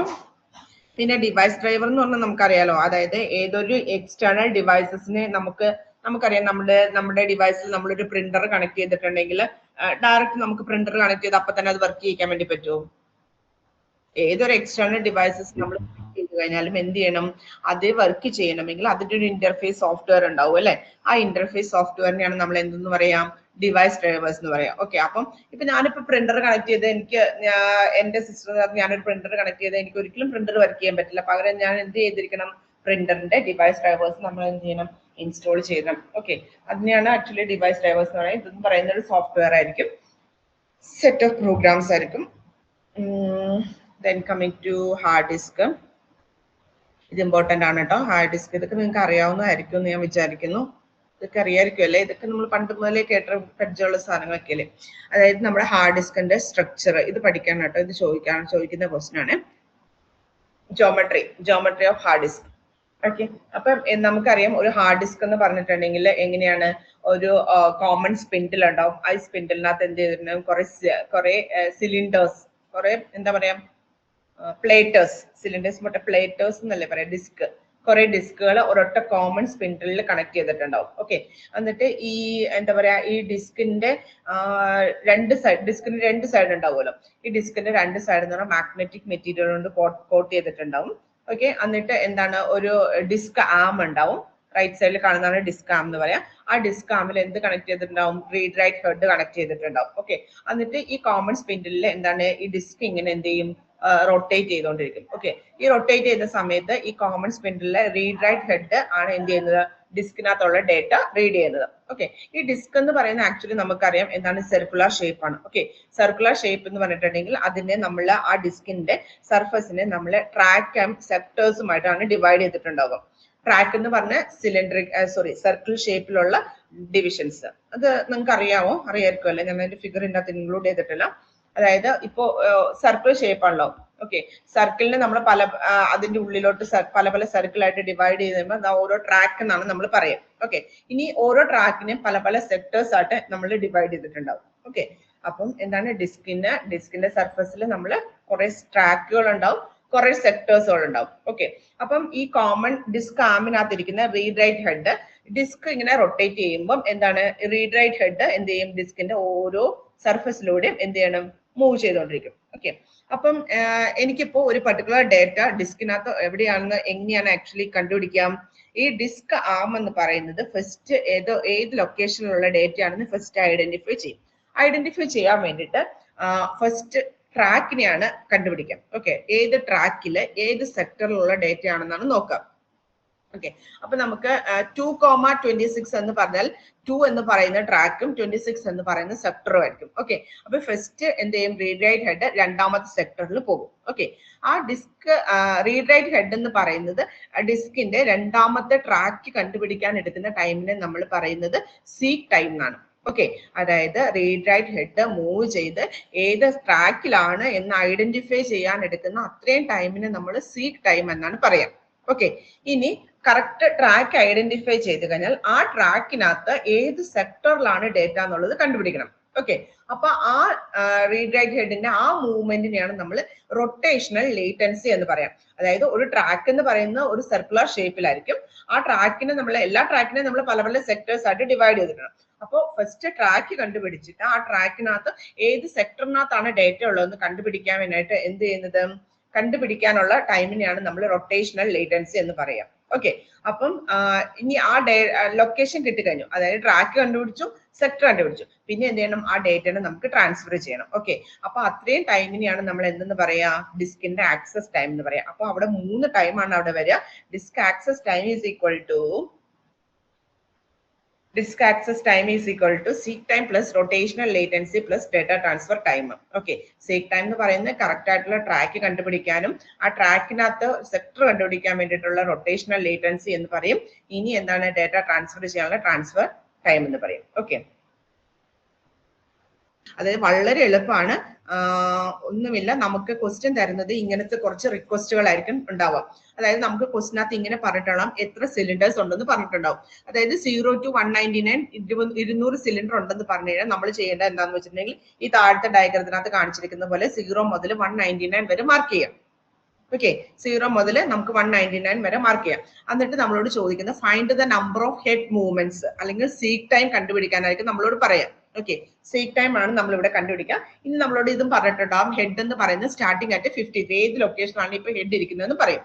ഓക്കെ, എന്നിട്ട് നമ്മളോട് നമുക്ക് ക്വസ്റ്റിനകത്ത് കുറച്ച് IO റിക്വസ്റ്റുകൾ തരും. ഓക്കെ, ആ IO റിക്വസ്റ്റ് ആണ് ഇവിടെ Q എന്ന് പറഞ്ഞ് കാണിച്ചിരിക്കുന്നത്. അതായത് ഇവിടെ വന്നിരിക്കുന്ന IO റിക്വസ്റ്റ് എന്ന് പറയുന്നത് 98, 183, 37, 122, 14, 124, 65, 67. ഇതെല്ലാം IO റിക്വസ്റ്റ് എന്ന് പറഞ്ഞാൽ ആക്ച്വലി ഇതിന്റെ എന്താ പറയാ വരുന്ന മൾട്ടിപ്പിൾ IOs വന്നു കഴിയുമ്പോൾ എങ്ങനെ എഫിഷ്യന്റ് ആയിട്ട് നമുക്ക് ഹാൻഡിൽ ചെയ്യാന്നാണ് ഡിസ്ക് ഷെഡ്യൂളിംഗ് അൽഗോരിതംസ് പറയാം. ഇത് ഫസ്റ്റ് അൽഗോരിതം FCFS ആണ്. Okay, first come first serve. ആദ്യം വരുന്ന ആൾക്ക് എന്താണ്, ആദ്യം തന്നെ കൊടുക്കാന്നുള്ള. ഓക്കെ, അപ്പൊ ഫസ്റ്റ് നമ്മുടെ ഹെഡ് ഇരിക്കുന്ന 53 എന്ന് പറയുന്ന ലൊക്കേഷനിലാണ്. ഓക്കെ, ഫസ്റ്റ് വന്ന റിക്വസ്റ്റ് ഏതാണ്? 98. ഓക്കെ, അപ്പൊ ഞാൻ എന്ത് ചെയ്യും? 53ൽ നിന്ന് 98ലോട്ട് ഒരു ആരോ മാർക്ക് വരയ്ക്കും. ഓക്കെ, ദെൻ അടുത്ത എന്താണ്? 98ൽ നിന്ന് 183ലോട്ട് എന്ത് ചെയ്യും? ആരോ മാർക്ക് വരയ്ക്കും. ദെൻ 183ൽ നിന്ന് 37ലോട്ട് ആരോ മാർക്ക് വരയ്ക്കും. Okay, then 122, then 14, then 124, 65, 69. ആ വരുന്ന ഓർഡർ തമ്മിൽ തന്നെ നമ്മൾ എന്ത് ചെയ്യുക? ആരോ മാർക്ക് വരച്ച് വരച്ച് പോവാം. എന്നിട്ട് നമുക്ക് ടോട്ടൽ ഹെഡ് മൂവ്മെന്റ് താഴെ കാണിച്ചിരിക്കുന്നുണ്ടോ? അതൊന്നും പറഞ്ഞ ഒന്നുമില്ല. നമ്മൾ 53ൽ നിന്നും ആദ്യമേ എങ്ങോട്ടാ പോയ? 98ലോട്ട്. അതാണ് 98 മൈനസ് 53 പ്ലസ് അടുത്ത മൂവ്മെന്റ് എന്ന് പറയുന്നത് 98ൽ നിന്നും എങ്ങോട്ടായിരുന്നു? 183ലോട്ടായിരുന്നു. അതുകൊണ്ട് നമ്മളവിടെ 183 മൈനസ് 98. ഓക്കെ, പ്ലസ് നമ്മൾ എന്ത് ചെയ്യണം? ഈ ഓരോ മൂവ്മെന്റും നമ്മൾ എന്ത് ചെയ്യണം? ഇവിടെ എത്ര മാത്രം നമ്മൾ ഡിസ്റ്റൻസ് മൂവ് ചെയ്തു എന്നുള്ളതാണ്. അതെല്ലാം കൂടെ ആഡ് ചെയ്യുന്നതാണ് നമ്മുടെ സീക്ക് ടൈം അല്ലെങ്കിൽ ടോട്ടൽ ഹെഡ് മൂവ്മെന്റ് എന്ന് പറയാം. പിടികിട്ടിയോ? ഓക്കെ, അവസാനത്തെ ഈ ആൻസർ ഉണ്ടല്ലോ, നിങ്ങൾക്ക് പലർക്കും തെറ്റിപ്പോവാറുണ്ട്. അതായത് കൂട്ടുമ്പോഴും കുറയ്ക്കുമ്പോഴൊക്കെ കാൽക്കുലേറ്റർ ഇല്ലെന്ന് വിചാരിക്കുക. കാൽക്കുലേറ്റർ ഇല്ലെങ്കിൽ നിങ്ങൾ അവസാനത്തെ വാല്യൂ എഴുതിയില്ലെങ്കിലും കുഴപ്പമില്ല. എന്ത് ചെയ്താൽ മതി? ഈ 98 മൈനസ് 53 പ്ലസ് 183 മൈനസ് 92 അങ്ങനെയെങ്കിലും എഴുതി വെക്കുക. ചിലർക്ക് എന്താ പറ്റാറെന്ന് വെച്ചിട്ടുണ്ടെങ്കിൽ കാൽക്കുലേറ്റർ ഒന്നും ചിലപ്പോൾ കയ്യിൽ ഉണ്ടാവില്ല. അപ്പൊ എന്ത് ചെയ്യും? ഈ കൂട്ടുമ്പോഴും കുറയ്ക്കുമ്പോഴൊക്കെ ഫൈനൽ ആൻസർ ചിലപ്പോൾ തെറ്റിപ്പോകാനുള്ള ചാൻസ് ഉണ്ട്. ഉറപ്പുണ്ടെങ്കിൽ മാത്രം ഫൈനൽ ആൻസർ എഴുതി വെക്കാം. ഓക്കെ, ദെൻ അടുത്തത് ഷോർട്ടസ്റ്റ് സീക്ക് ടൈം ഫസ്റ്റ് എന്നാണ്. ഓക്കെ, നമ്മൾ FCFSനകത്ത് ചെയ്തത് വരുന്ന അതേ എല്ലാത്തിനെയും എന്ത് ചെയ്യണം? അതേ ഓർഡറിൽ തന്നെ നമ്മൾ എന്ത് ചെയ്യും? സാറ്റിസ്ഫൈ ചെയ്ത് പോകും. ഓക്കെ, ഇവിടെ ഷോർട്ടസ്റ്റ് സീക്ക് ടൈം ഫസ്റ്റ് എന്ന് പറഞ്ഞാൽ കറന്റ് ഹെഡ് പൊസിഷൻ എവിടെയാണോ അവിടെ നിന്നും ഏറ്റവും കുറച്ച് ഡിസ്റ്റൻസ് എങ്ങോട്ടാണ് പോകുന്നത് അങ്ങോട്ട് പോവുക. ഓക്കെ, ഇപ്പൊ കറന്റ് നമ്മുടെ ഹെഡ് എവിടെ ആയിരുന്നു? 53ലായിരുന്നു വരുന്നത്. ഓക്കെ, ഇപ്പൊ നമ്മളെ ഈ തന്നിരിക്കുന്ന റിക്വസ്റ്റിനകത്ത് ഏതിനകത്തേക്ക് പോയാലായിരിക്കും ഏറ്റവും കുറച്ച് മൂവ്മെന്റ് ഉണ്ടാവുക? ഓക്കെ, അതായത് 53ൽ നിന്നും 65 ആണ് ഏറ്റവും അടുത്ത് കിടക്കുന്നത്. ഓക്കെ, അപ്പൊ എന്ത് ചെയ്തു? 65ലോട്ട് പോയി. 65ന്റെ ഏറ്റവും അടുത്ത് കിടക്കുന്ന ആരാണ്? 67ലേക്ക് പോയി. ദെൻ 67ല് പിന്നെ നോക്കി കഴിഞ്ഞു കഴിഞ്ഞാൽ 37ലോട്ടാണ് മൂവ്മെന്റ് കുറവ്. അപ്പൊ 37ലോട്ട് പോയി. അങ്ങനെ എങ്ങോട്ടാണ് ഡിസ്റ്റൻസ് കുറവ് അങ്ങനെ പോവുക. ഓക്കെ, എന്നിട്ട് ഇതുപോലെ തന്നെ ടോട്ടൽ ഹെഡ് മൂവ്മെന്റ് കണ്ടുപിടിക്കാം. അതാണ് ഷോർട്ടസ്റ്റ് സീക്ക് ടൈം ഫസ്റ്റ്. ഓരോന്നിന്റെ അഡ്വാൻറ്റേജസും ഡിസഡ്വാൻറ്റേജസ് ഒക്കെ ഇവിടെ കൊടുത്തിട്ടുണ്ട്. ഞാൻ അതിന്റെ വർക്കിംഗ് മാത്രമാണ് പറയുന്നുള്ളൂ കേട്ടോ. അടുത്തത് സ്കാന്. ഓക്കെ, സ്കാനിന്റെ വേറൊരു പേര് എലിവേറ്റർ അൽഗോരിതം എന്നാണ്. സ്കാൻ അൽഗോരിതം എന്നാണ് സ്കാൻ അൽഗോരിതം എന്നാണ് പറയുന്നത്. അതിന് എലിവേറ്റർ അൽഗോരിതം എന്ന് പറയുന്ന ഒരു പേര് കൂടി ഉണ്ട് കേട്ടോ. ഓക്കെ, ഇതിന്റെ അകത്ത് തന്നെ എങ്ങനെയാന്ന് വെച്ചിട്ടുണ്ടെങ്കിൽ ഇതാണ് നമുക്ക് തന്നിരിക്കുന്ന റിക്വസ്റ്റുകൾ. കറന്റ് ഹെഡ് പൊസിഷൻ ഇരിക്കുന്ന 53 ആണ്. ഓക്കെ, അപ്പൊ ഇതിനകത്ത് ചെയ്യുന്ന എന്താണ്? 53ൽ ഇരിക്കുന്ന ഹെഡിനെ ഒന്നെങ്കിൽ ഞാൻ ഈ ഡയറക്ഷനിലോട്ടോ അല്ലെങ്കിൽ ഓപ്പോസിറ്റ് ഡയറക്ഷനിലോട്ടോ, ഇവിടെ ഇപ്പൊ ലെഫ്റ്റ് സൈഡിലോട്ടോ പോയിരിക്കുന്നത്. ഓക്കെ, ഇവിടെ നിന്ന് 53ൽ നിന്നും ലെഫ്റ്റ് സൈഡിലോട്ടാണെങ്കിൽ ലെഫ്റ്റ് സൈഡിൽ ഏറ്റവും അങ്ങേറ്റം വരെ പോകും. ഏറ്റവും അങ്ങേറ്റം ഏതാ? 0. ഓക്കെ, 0 വരെ പോകും. ഓക്കെ, 0 വരെ പോകുമ്പോൾ ഉള്ള റിക്വസ്റ്റിനെ എല്ലാം എന്ത് ചെയ്യും? സാറ്റിസ്ഫൈ ചെയ്യും. 0 വരെ പോകുന്ന വഴിയിലാണ് 37 ഉള്ളത്. അപ്പൊ 37 ആദ്യമേ സാറ്റിസ്ഫൈ ചെയ്യും. പിന്നെ അടുത്ത എന്തായിരിക്കും? 14 സർവീസ് ചെയ്യും. ദെൻ എന്താണ്? 0 കഴിഞ്ഞിട്ട് നേരെ റിവേഴ്സ് പോകും. ഓക്കെ, റിവേഴ്സ് പോകുന്ന സമയത്ത് ആ വഴിയിൽ സാറ്റിസ്ഫൈ ചെയ്യാത്ത റിക്വസ്റ്റുകളെങ്കിൽ എന്ത് ചെയ്യും? അതെല്ലാം ചെയ്തു പോകും. ഓക്കെ, ഇതാണ് എന്തെന്ന് പറയുന്നത്? സ്കാന്. ഇനി ഇവിടെ ഈ 53ൽ നിന്ന് എങ്ങോട്ട് പോകാം?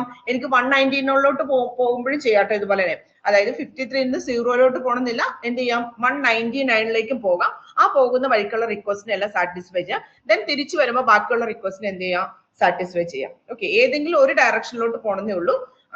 ഇന്ന ഡയറക്ഷൻ ലെഫ്റ്റിലോട്ട് തന്നെ പോകണമെന്നോ അല്ലെങ്കിൽ റൈറ്റിലോട്ട് തന്നെ പോകണമെന്നില്ല. ഏതെങ്കിലും ഒരു ഡയറക്ഷനിലേക്ക് നിങ്ങൾക്ക് പോവാം. ഓക്കെ, പോകുന്ന വഴിയിലുള്ള റിക്വസ്റ്റിനെ എല്ലാം സാറ്റിസ്ഫൈ ചെയ്ത് അങ്ങ് എൻഡ് വരെ പോകണം കേട്ടോ. ഇങ്ങോട്ട് പോരാണെങ്കിൽ 0 വരെ പോകണം. അങ്ങ് എൻഡ് ഇപ്പൊ നമുക്ക് 500 ആണ് തന്നിരിക്കുന്നത്, 500 വരെ പോകണം.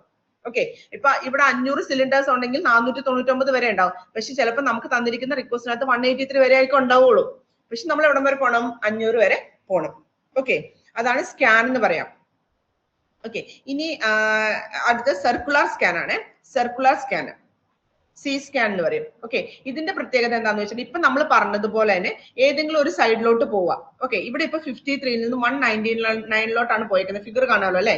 53ൽ നിന്നും 199ലോട്ടാണ് എന്ത് പോയിരിക്കുന്നത്? റീഡ് റൈറ്റ് ഹെഡ് മൂവ് ചെയ്തിരിക്കുന്നത്. പോണ വഴിക്കുള്ള റിക്വസ്റ്റിനെ എല്ലാം സാറ്റിസ്ഫൈ ചെയ്തു. ശ്രദ്ധിക്കുക, ഇനി 199ൽ നിന്നും തിരിച്ച് പോരുന്ന വഴിക്ക് ഒരു റിക്വസ്റ്റിനെ സാറ്റിസ്ഫൈ ചെയ്യില്ല. അവിടെ നിന്നും 199ൽ നിന്ന് നേരെ ഓപ്പോസിറ്റ് എൻഡിലോട്ട് പോകും. ഓക്കെ, ഒരു റിക്വസ്റ്റിനെ സാറ്റിസ്ഫൈ ചെയ്തില്ല. അതായത് 199ൽ നിന്ന് 0ലോട്ട് ഒറ്റ പോക്കാണ്, ഒന്നിനെ സാറ്റിസ്ഫൈ ചെയ്യില്ല. ദെൻ തിരിച്ച് അടുത്ത റിവേഴ്സിലാണ് എന്ത് ചെയ്യുക? ബാക്കിയുള്ള റിക്വസ്റ്റ് സാറ്റിസ്ഫൈ ചെയ്യുക. ഇതാണ് സർക്കുലർ സ്കാൻ. സ്കാൻ എന്ന് പറഞ്ഞിട്ടുണ്ടെങ്കിൽ എന്താണ് 53-ൽ നിന്നും 199-ലോട്ട് പോകുന്ന വഴിക്കുള്ള റിക്വസ്റ്റിനെല്ലാം സാറ്റിസ്ഫൈ ചെയ്യും. അവിടെ നിന്ന് തിരിച്ചു വരുന്ന വഴിക്ക് ബാക്കിയുള്ള റിക്വസ്റ്റിനെ സാറ്റിസ്ഫൈ ചെയ്യും. സ്കാൻ. സർക്കുലർ സ്കാൻ എന്ന് പറഞ്ഞു കഴിഞ്ഞാൽ 53-ൽ നിന്നും ഏതെങ്കിലും ഒരു എൻഡിലോട്ട് പോകുമ്പോൾ റിക്വസ്റ്റിനെ എല്ലാം സാറ്റിസ്ഫൈ ചെയ്യും. അവിടെ നിന്ന് നേരെ ജസ്റ്റ് ഓപ്പോസിറ്റ് ഡയറക്ഷനിലേക്ക് പോകുന്ന വഴിക്ക് ഒന്നിനെ സാറ്റിസ്ഫൈ ചെയ്യില്ല, ഒരു സർവീസ് സാറ്റിസ്ഫൈ ചെയ്യില്ല. ദെൻ ബാക്കി അത് അടുത്ത റിവേഴ്സിൽ എന്ത് ചെയ്യും, ബാക്കിയുള്ള റിക്വസ്റ്റുകൾ സാറ്റിസ്ഫൈ ചെയ്യും. ഓക്കെ, ഇതാണ് സർക്കുലർ സ്കാൻ. കിട്ടിയോ? രണ്ടെണ്ണോടെ ഉള്ളൂ, ലുക്കും സർക്കുലർ ലുക്കും. അതും ഇതുമായിട്ട് സിമിലർ ആണ്. ഇപ്പൊ നമ്മൾ സ്കാൻ പറഞ്ഞത് എങ്ങനെയായിരുന്നു? നമ്മള് 53-ലാണ് ഹെഡ് ഇരിക്കുന്നതെങ്കിൽ എവിടം വരെ പോകണം എന്ന് പറഞ്ഞേ? ഒന്നെങ്കിൽ 199 വരെ പോകണം, ഇല്ലെങ്കിൽ എന്ത് ചെയ്യണം, 0 വരെ പോകണം നമ്മൾ പറഞ്ഞു അല്ലെ. ഈ ലുക്കിനകത്ത് പറയുന്നത് 53-ൽ നിന്ന് നമുക്ക് എന്ത് ചെയ്യാം, ഏതെങ്കിലും ഒരു ഡയറക്ഷനിലേക്ക് പോവാം. പോകുമ്പോ അങ്ങ് എൻഡ് വരെ പോകണ്ട. ഓക്കെ, ഇവിടെ ഇപ്പൊ 183 ആയിരുന്നു ഏറ്റവും വലിയ റിക്വസ്റ്റ്. 199 സിലിണ്ടേഴ്സ് ഉണ്ടെങ്കിലും 183 ആയിരുന്നു നമുക്കുണ്ടായിരുന്നത്. അപ്പൊ 183 വരെ പോയാൽ മതി, 199 പോകണ്ട. അതുപോലെ തന്നെ നേരെ തിരിച്ച്, അതായത് 53-ൽ നിന്ന് ഞാൻ 0-ലോട്ടാണ് പോകുന്നതെങ്കിൽ എവിടം വരെ പോയാൽ മതി, 14 വരെ പോയാൽ മതി, 0 വരെ പോകണ്ട. അതാണ് എന്തെന്ന് പറയുന്നത്, സ്കാനും ലുക്കും തമ്മിലുള്ള ഡിഫറൻസ്. ഓക്കെ, സ്കാനിനകത്ത് നമ്മൾ എന്ത് ചെയ്യും, അങ്ങേ അറ്റം എൻഡ് വരെ പോകണം. ഓക്കെ, ഈ റൈറ്റ് എൻഡിലോട്ട് പോയാലും ലെഫ്റ്റ് എൻഡിലോട്ട് പോയാലും എന്താണ്, 0-ലോട്ട് പോയാൽ 0 വരെ പോകണം. 199 ആ ഡയറക്ഷനിലോട്ടാണ് പോകണമെങ്കിൽ 199 വരെ പോകണം. ഇവിടെ അവസാനത്തെ റിക്വസ്റ്റ് എവിടെയാണോ അവിടെ വരെ പോയാൽ മതി. ബാക്കി എന്താ പറയാ, സ്കാൻ പോലെ തന്നെയാണ് ലുക്ക്.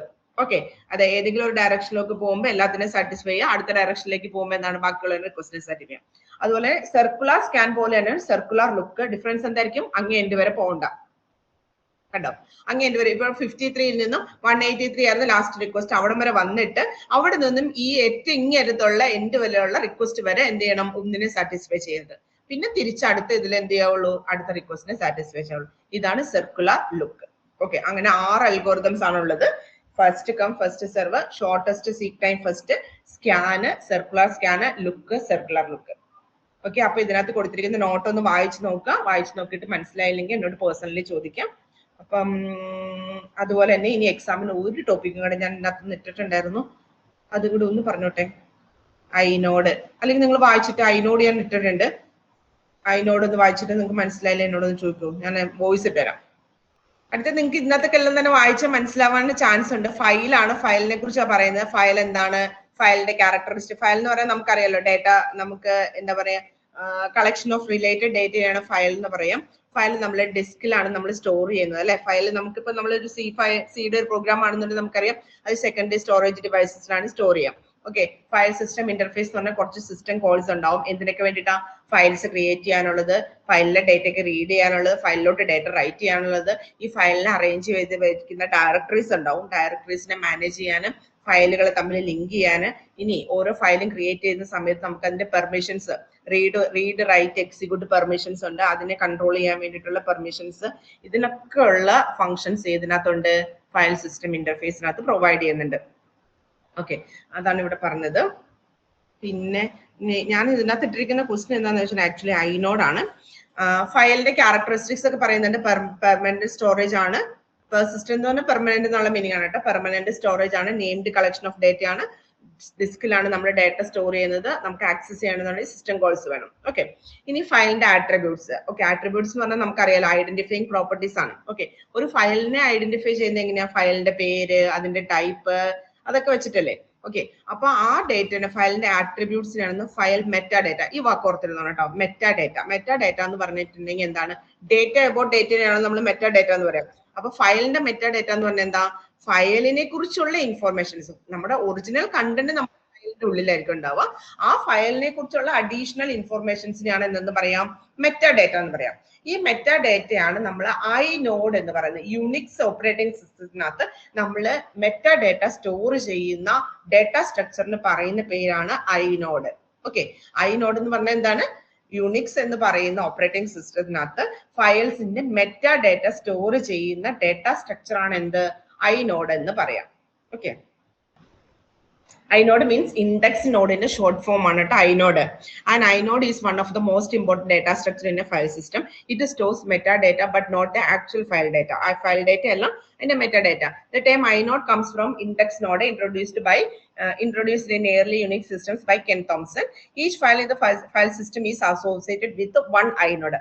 അതായത് ഓരോ ഫയൽ നമ്മൾ ക്രിയേറ്റ് ചെയ്യുമ്പോഴും അതിന് ഒരു inode ഉണ്ടാവും. ഓക്കെ, അതായത് നമ്മൾ പ്രോസസ്സിന്റെ സ്റ്റേറ്റും അത് PCB ഒക്കെ പഠിച്ചത്, പ്രോസസ് കൺട്രോൾ ബ്ലോക്ക് അല്ലെ, ഓരോ പ്രോസസ്സ് ക്രിയേറ്റ് ചെയ്യുന്ന സമയത്തും അതിനൊരു ഡാറ്റ സ്ട്രക്ചർ PCBക്കകത്ത് അതിന്റെ ഇൻഫർമേഷൻസ് എല്ലാം നമ്മൾ സ്റ്റോർ ചെയ്യുമെന്ന് പറഞ്ഞതുപോലെ തന്നെ ഓരോ ഫയൽ ക്രിയേറ്റ് ചെയ്യുമ്പോഴും അതിന് കറസ്പോണ്ടിങ് ആയിട്ട് ഒരു inode ഉണ്ടാവും. ഓക്കെ, അതുപോലെ തന്നെ ഒരു യൂണീക്ക് ആയിട്ടുള്ള ഒരു ID ക്രിയേറ്റ് ചെയ്യും. അതിനെയാണ് നമ്മൾ inode നമ്പർ എന്ന് പറയാം, നമ്പർ എന്ന് പറയും. ഓക്കെ, അപ്പൊ inode എന്ന് പറയുന്ന ഒരു ഡാറ്റ സ്ട്രക്ചർ ആണ്. ആ inode-ന്റെ ലൊക്കേഷൻ ഐഡന്റിഫൈ ചെയ്യാൻ വേണ്ടിയിട്ട് അതിനൊരു നമ്പർ, യൂണീക്ക് ആയിട്ടുള്ള ഒരു നമ്പർ ഉണ്ടാവും. ഓക്കെ, അതായത് ഫയലിന്റെ പേര്, ഓക്കെ, ഫയലിന്റെ പേര് എന്ന് പറയുന്ന ഡയറക്ടറിയിലാണ് നമ്മൾ സ്റ്റോർ ചെയ്യുക. ഓക്കെ, ഡയറക്ടറിയിൽ എന്തുണ്ടാവും, inode-ന്റെ നമ്പർ ഉണ്ടാവും. ആ inode വെച്ചിട്ട് നമുക്ക് എന്താണ്, ഇപ്പൊ inode ഡയറക്ടറിയിലുള്ള inode നമ്പർ എന്ന് പറയുന്നത് 10 ആണെന്ന് പറഞ്ഞാൽ 10ാമത്തെ inode-ലായിരിക്കും നമ്മുടെ ഫയലിന്റെ ഇൻഫർമേഷൻസ് ഉണ്ടാവും. അപ്പൊ എന്ത് ചെയ്യും, നമുക്ക് 10ാമത്തെ inode-നകത്തേക്ക് പോയി കഴിഞ്ഞാൽ അവിടുന്ന് നമുക്ക് ഏത് ബ്ലോക്കിലാണ് നമ്മുടെ ഡേറ്റ ഉള്ളതെന്ന് നമുക്ക് കിട്ടും. അതായത് ഈ ഫയല് എവിടെ ഏത് ബ്ലോക്കിലാണ് സ്റ്റോർ ചെയ്തിരിക്കുന്നത് എന്ത് കിട്ടും, inode-നകത്ത് നമുക്ക് കണ്ടുപിടിക്കാൻ വേണ്ടി പറ്റും. ഓക്കെ, അപ്പൊ എന്തിനാണ് ആക്ച്വലി inode എന്ന് പറഞ്ഞാൽ നമുക്ക് അത് ഓൾറെഡി പറഞ്ഞാണ്, മെറ്റാഡാറ്റ സ്റ്റോർ ചെയ്യാൻ വേണ്ടിയിട്ടാണ്. ഓക്കെ, ഇനി ഒരു ഡിസ്കിനകത്ത് ഇങ്ങനെ ഒരു ഡാറ്റ സ്ട്രക്ചർ ഉണ്ടാവും. Okay, super block, inode bitmap, data bitmap, inode table, data blocks. Okay, ഇങ്ങനെയായിരിക്കും നമ്മൾ ഡാറ്റ സ്റ്റോർ ചെയ്യുക. ഇത് ഓരോന്നും എന്താണെന്ന് ഇവിടെ പറയുന്നുണ്ട്. സൂപ്പർ ബ്ലോക്ക് എന്ന് പറഞ്ഞിട്ടുണ്ടെങ്കിൽ ഫയലിന്റെ ഇൻഫോർമേഷൻസിനെ സ്റ്റോർ ചെയ്യാൻ വേണ്ടിയിട്ടാണ് സൂപ്പർ ബ്ലോക്ക് നമ്മൾ യൂസ് ചെയ്യുന്നത്. ഇനി inode ബിറ്റ്മാപ്പ് എന്ന് പറഞ്ഞു കഴിഞ്ഞാൽ നമുക്കിപ്പോ എത്ര inode-നകത്ത് എത്ര inodes നമ്മളിപ്പോ യൂസ് ചെയ്തിട്ടുണ്ടെന്ന് കാണിക്കുന്നതാണ് എന്ത്, inode ബിറ്റ്മാപ്പ്. ഇനി ഡേറ്റ ബിറ്റ്മാപ്പ് എന്ന് പറഞ്ഞാൽ കുറെ ഡേറ്റ ബ്ലോക്സ് ഉണ്ടാവും. ഫ്രീ ആയിട്ട് 50 ഡേറ്റ ബ്ലോക്സ് ഉണ്ടാവും. അതിനകത്ത് 10 എണ്ണമാണ് യൂസ് ചെയ്തിരിക്കുന്നത്. 10/50 ആണ് എന്തെന്ന് പറയാ, ഡേറ്റ ബിറ്റ്മാപ്പിനകത്ത് ഉണ്ടാവുക. ഇനി inode ടേബിൾ എന്ന് പറഞ്ഞിട്ടുണ്ടെങ്കിൽ ഈ നോട്ട്സ് നമ്മൾ പറഞ്ഞല്ലോ, ഓരോ ഫയൽ ക്രിയേറ്റ് ചെയ്യുമ്പോഴും അതിന് കറസ്പോണ്ടിങ് ആയിട്ട് ഒരു inode ഉണ്ടാവും. ഈ inode എല്ലാം അങ്ങോട്ട് സ്റ്റോർ ചെയ്ത് വെച്ചിരിക്കുന്ന ഒരു കോമൺ പ്ലേസ് ആണ് എന്തെന്ന് പറയുന്നത്, inode ടേബിൾ എന്ന് പറയാം. ഡേറ്റ ബ്ലോക്സ് എന്ന് പറഞ്ഞാൽ നമ്മുടെ ഫയൽ, നമ്മുടെ ഡേറ്റ സ്റ്റോർ ചെയ്യുന്ന ലൊക്കേഷൻ ആണ്. അതായത് ഇതിനകത്ത് ഞാൻ ഏറ്റവും അവസാനം ഒരു ഫിഗർ കൊടുത്തിട്ടുണ്ട്. ഓക്കെ, ഇത് ഒരു ആക്ച്വലി ഒരു inode-ന്റെ ഒരു സ്ട്രക്ചർ നമുക്ക് ഓർത്തിരിക്കാനുള്ള എളുപ്പത്തിന് വേണ്ടിയിട്ട് ഞാനൊരു ഡയഗ്രാം ആഡ് ചെയ്ത് വെച്ചിരിക്കുന്ന. അതായത് നമ്മുടെ ഡയറക്ടറിയിലെ എൻട്രി ഇങ്ങനെയാണ്, ഫയലിന്റെ പേരുണ്ടാവും, അതിനകത്ത് കറസ്പോണ്ടിങ് ആയിട്ട് ഒരു inode നമ്പർ. ഓക്കെ, ആ inode നമ്പർ എന്താണ്, inode നമ്പർ പോയിന്റ് ചെയ്യുന്നത് നമ്മുടെ കറസ്പോണ്ടിങ് inode എവിടെ ഇരിക്കുന്നത് എന്നുള്ള ലൊക്കേഷൻ ആയിരിക്കും. ഓക്കെ, ആ inode-ൽ ചെന്ന് കഴിഞ്ഞാൽ നമ്മൾ ഈ പറഞ്ഞ മെറ്റാഡേറ്റ എല്ലാം ഇവിടെ ഉണ്ടാവും. എന്തൊക്കെയാണ്, ഓണർഷിപ്പ്, ഫയൽ ക്രിയേറ്റ് ചെയ്ത ആളാണ്, ഫയൽ ക്രിയേറ്റ് ചെയ്ത എന്നാണ്, ഫയൽ ആക്സസ് ചെയ്ത എന്നാണ്, ഫയൽ ലാസ്റ്റ് മോഡിഫൈഡ് എന്നാണ്, അതുപോലെ തന്നെ ഫയലിന്റെ സൈസ് ഇൻ ബൈറ്റ്സ്, അതുപോലെ തന്നെ എത്രമാത്രം ടൈം അത് യൂസ് ചെയ്തിട്ടുണ്ട്, അങ്ങനെയുള്ള കാര്യങ്ങൾ, എല്ലാ കാര്യങ്ങളും എന്തുണ്ടാവും, ഈ inode-നകത്ത് ഉണ്ടാവും. ഓക്കെ, ഇനി ഇതിന്റെ അകത്തുനിന്ന് ഇപ്പൊ റൈറ്റ് സൈഡിൽ കുറെ ഡിസ്ക്, എന്താ പറയാ, ബ്ലൂ കളറിൽ ഡിസ്കുകൾ കാണിച്ചിട്ടുണ്ട്. അപ്പൊ നമ്മുടെ ഫയല് ഈ ഏതെങ്കിലും ഒരു ഡിസ്ക് ബ്ലോക്കിലായിരിക്കും ഉണ്ടാവുക. ഓക്കെ, അപ്പൊ ഡയറക്ടറി എൻട്രിക്കകത്ത് നമുക്ക് inode-ന്റെ നമ്പർ കിട്ടുമല്ലോ. ആ inode നമ്പർ വെച്ചിട്ട് നമ്മൾ കറസ്പോണ്ടിങ് inode-നോക്കി പോയി കഴിഞ്ഞാൽ അവിടെ നിന്ന് നമുക്ക് എന്ത് ആക്സസ് ചെയ്യാൻ പറ്റും എന്ന് പറഞ്ഞേ, ഡിസ്കിനെ ആക്സസ് ചെയ്യാൻ പറ്റുന്നു. ഓക്കെ, അപ്പൊ ഇവിടെ കുറച്ച് പോയിന്റേഴ്സ് ഉണ്ടാവും. ചില ഡയറക്റ്റ് പോയിന്റേഴ്സ് ഉണ്ടാവും, ഇൻഡയറക്റ്റ് പോയിന്റേഴ്സ് ഉണ്ടാവും. ഡയറക്റ്റ് പോയിന്റർ എന്ന് പറഞ്ഞു കഴിഞ്ഞാൽ ഇവിടെ കാണിച്ചിരിക്കുന്ന ഡയറക്റ്റ് പോയിന്റർ 12 എണ്ണം ഉണ്ടെന്ന. അതിന്റെ അർത്ഥം ഇവിടെ 1 to 12 വരെ പോയിന്റേഴ്സ് ഉണ്ടാവും. ഓക്കെ, ഒന്നാമത്തെ പോയിന്റർ ഒന്നാമത്തെ ഡിസ്കിനെ ആയിരിക്കും റെപ്രസെന്റ് ചെയ്യുക. ഒരു ബ്ലോക്കാണ്, ഒരു ബ്ലോക്കിനെയാണ് റെപ്രസെന്റ് ചെയ്യുക. അങ്ങനെ 12 ബ്ലോക്ക് ഉണ്ടെന്നാണ് അതിന്റെ അർത്ഥം. ഓക്കെ, അപ്പൊ എന്താണ്, നമുക്ക് ഈ ബ്ലോക്കിന്റെ സൈസ് നമുക്ക് ഇവിടെ ഓരോ ബ്ലോക്കിന്റെ സൈസ് എന്ന് പറയുന്നത് എന്തായിരിക്കും, ഇവിടെ ബ്ലോക്കിന്റെ സൈസ് പറഞ്ഞ ക്വസ്റ്റിനകത്ത് എന്ത് പറഞ്ഞിട്ടുണ്ടായിരുന്നു, 4 KB ഉള്ള ബ്ലോക്ക് സൈസ് ആയിട്ടാണ് പറഞ്ഞിരിക്കുന്നത്. ഓക്കെ, അപ്പൊ ഈ ഓരോ ബ്ലോക്കിന്റെ സൈസ് എന്ന് പറയുന്നത് 4 KB. ഇതൊരു എക്സാമ്പിൾ മാത്രം കേട്ടോ. ഓക്കെ, അപ്പം ഇവിടെ ഡയറക്റ്റ് പോയിന്റർ പോയിന്റ് ചെയ്യുന്നത് ഡിസ്ക് ബ്ലോക്കിനെ, ഡയറക്റ്റ് നമ്മുടെ ഡിസ്ക് ബ്ലോക്കിനെ ആയിരിക്കും പോയിന്റ് ചെയ്യുക. ഇൻഡയറക്റ്റ് എന്ന് പറഞ്ഞു കഴിഞ്ഞാൽ ചിലപ്പോൾ അവിടെ ഒരു ഇൻഡെക്സ് ഉണ്ടാവും. ആ ഇൻഡെക്സിനകത്തായിരിക്കും ഓരോ inode ഓരോ ഡിസ്കിന്റെയും ലൊക്കേഷൻ ഒരു പോയിന്റർ ആയിട്ട് ഉണ്ടാവും. ഓക്കെ, ഇവിടെ ഇപ്പൊ ഒരു സിംഗിൾ ഇൻഡയറക്ട് എന്ന് പറഞ്ഞാൽ ഒരു ഇൻഡെക്സ് ആയിരിക്കും ഉണ്ടാവും. ആ ഇൻഡെക്സിനകത്തുനിന്ന് ഇപ്പം ഇവിടെ 12 ബ്ലോക്ക് ആണുള്ളെങ്കിൽ ഇവിടെ 12 പോയിന്റർ ഉണ്ടാവും. ഓക്കെ, ആ 12 പോയിന്ററും ഓരോ ഡിസ്ക് ബ്ലോക്കിനെ ആയിരിക്കും റെപ്രസെന്റ് ചെയ്യുക. ഇനി ഇൻഡയറക്ട് പോയിന്റർ എന്ന് പറഞ്ഞു കഴിഞ്ഞാൽ single indirect, double indirect, triple indirect, അങ്ങനെ എത്ര വേണേലും ആവാം. ഓക്കെ, ഡബിൾ ഇൻഡയറക്ട് എന്ന് പറഞ്ഞാൽ 2 ഇൻഡെക്സ് ഉണ്ടാവും. ഓക്കെ, ഒരു ഇൻഡെക്സിനകത്തുനിന്ന്, അതായത് നമുക്ക് എളുപ്പത്തിൽ സെർച്ചിങ്ങിനൊക്കെ എളുപ്പത്തിന് വേണ്ടിയിട്ടാണ് ഇങ്ങനെ ഒരു ഓർഗനൈസേഷൻ കേട്ടോ. അതായത് നമുക്ക് പാരലലി എല്ലാം സെർച്ച് ചെയ്ത് പോകുന്ന സീരിയൽ സെർച്ചിങ്ങിനേക്കാളും പാരലലി സെർച്ചിങ്ങിന് വേണ്ടിയിട്ടാണ് ഈ ഇൻഡെക്സും കാര്യങ്ങളും വന്നിരിക്കുന്നത്. ഓക്കെ, അപ്പൊ ഇതൊരു ഇൻഡെക്സ് ആയിരിക്കും. ആ ഇൻഡെക്സിൽ ഈ ഇൻഡെക്സിന്റെ വാല്യൂ ഉണ്ടാവും, ഇവിടെ ഈ 2 വാല്യൂസ് എന്താവും ഈ ഇൻഡെക്സിൽ ഉണ്ടാവും. ഈ രണ്ടിനകത്ത് എന്തുണ്ടാവും, ഇവിടെയുള്ള ഡിസ്കിന്റെ എല്ലാം പോയിന്റേഴ്സ് ഉണ്ടാവും. അങ്ങനെ എന്താണ് ഡബിൾ ഇൻഡയറക്ട്, ട്രിപ്പിൾ ഇൻഡയറക്ട്, അങ്ങനെ എത്ര ലെവൽ വേണമെങ്കിലും, ഇത് മൾട്ടിപ്പിൾ ലെയേഴ്സ് എന്നാണ് പറയാം. ഓക്കെ, മൾട്ടിപ്പിൾ ലെവൽ, ഇങ്ങനെയായിരിക്കും ഒരു ഐനോഡ് ഉണ്ടാവുക. ഓക്കെ, അപ്പൊ ആക്ച്വലി ഐനോഡ് ഞാൻ 3 മാർക്കിനാണ് ചോദിച്ചിരിക്കുന്നതെന്നാണ് എന്റെ ഒരു വിശ്വാസം. ഓക്കെ, എന്നാലും നമ്മൾ എന്താണ് ഐനോഡ് എന്ന് അറിയിക്കണം. ഐനോഡ് എന്ന് പറഞ്ഞാൽ ആക്ച്വലി ഒരു ഫയലിനെ ഐഡന്റിഫൈ ചെയ്യാൻ വേണ്ടിയിട്ട്, അത് ഫയലിന്റെ മെറ്റാഡേറ്റ, ഫയലിനെ കുറിച്ചുള്ള ബാക്കിയുള്ള ഇൻഫർമേഷൻസ് സ്റ്റോർ ചെയ്യാൻ വേണ്ടിയിട്ട് യൂസ് ചെയ്യുന്ന ഡേറ്റ സ്ട്രക്ചർ ആണ്. ഇങ്ങനത്തെ കാര്യങ്ങളൊക്കെയാണ് അതിനകത്ത് സ്റ്റോർ ചെയ്യുന്നതെന്ന് അറിഞ്ഞിരിക്കാം. ഓക്കെ, പിന്നെ ഇവിടെ വായിച്ചു നോക്കിക്കഴിഞ്ഞാൽ ഇപ്പൊ നമ്മൾ ഞാൻ പറഞ്ഞല്ലോ ഇൻഡയറക്ട് പോയിന്റർ, ഡയറക്ടർ പോയിന്റർ, അതൊക്കെ തന്നെയാണ് ഇവിടെ പറയുന്നത്.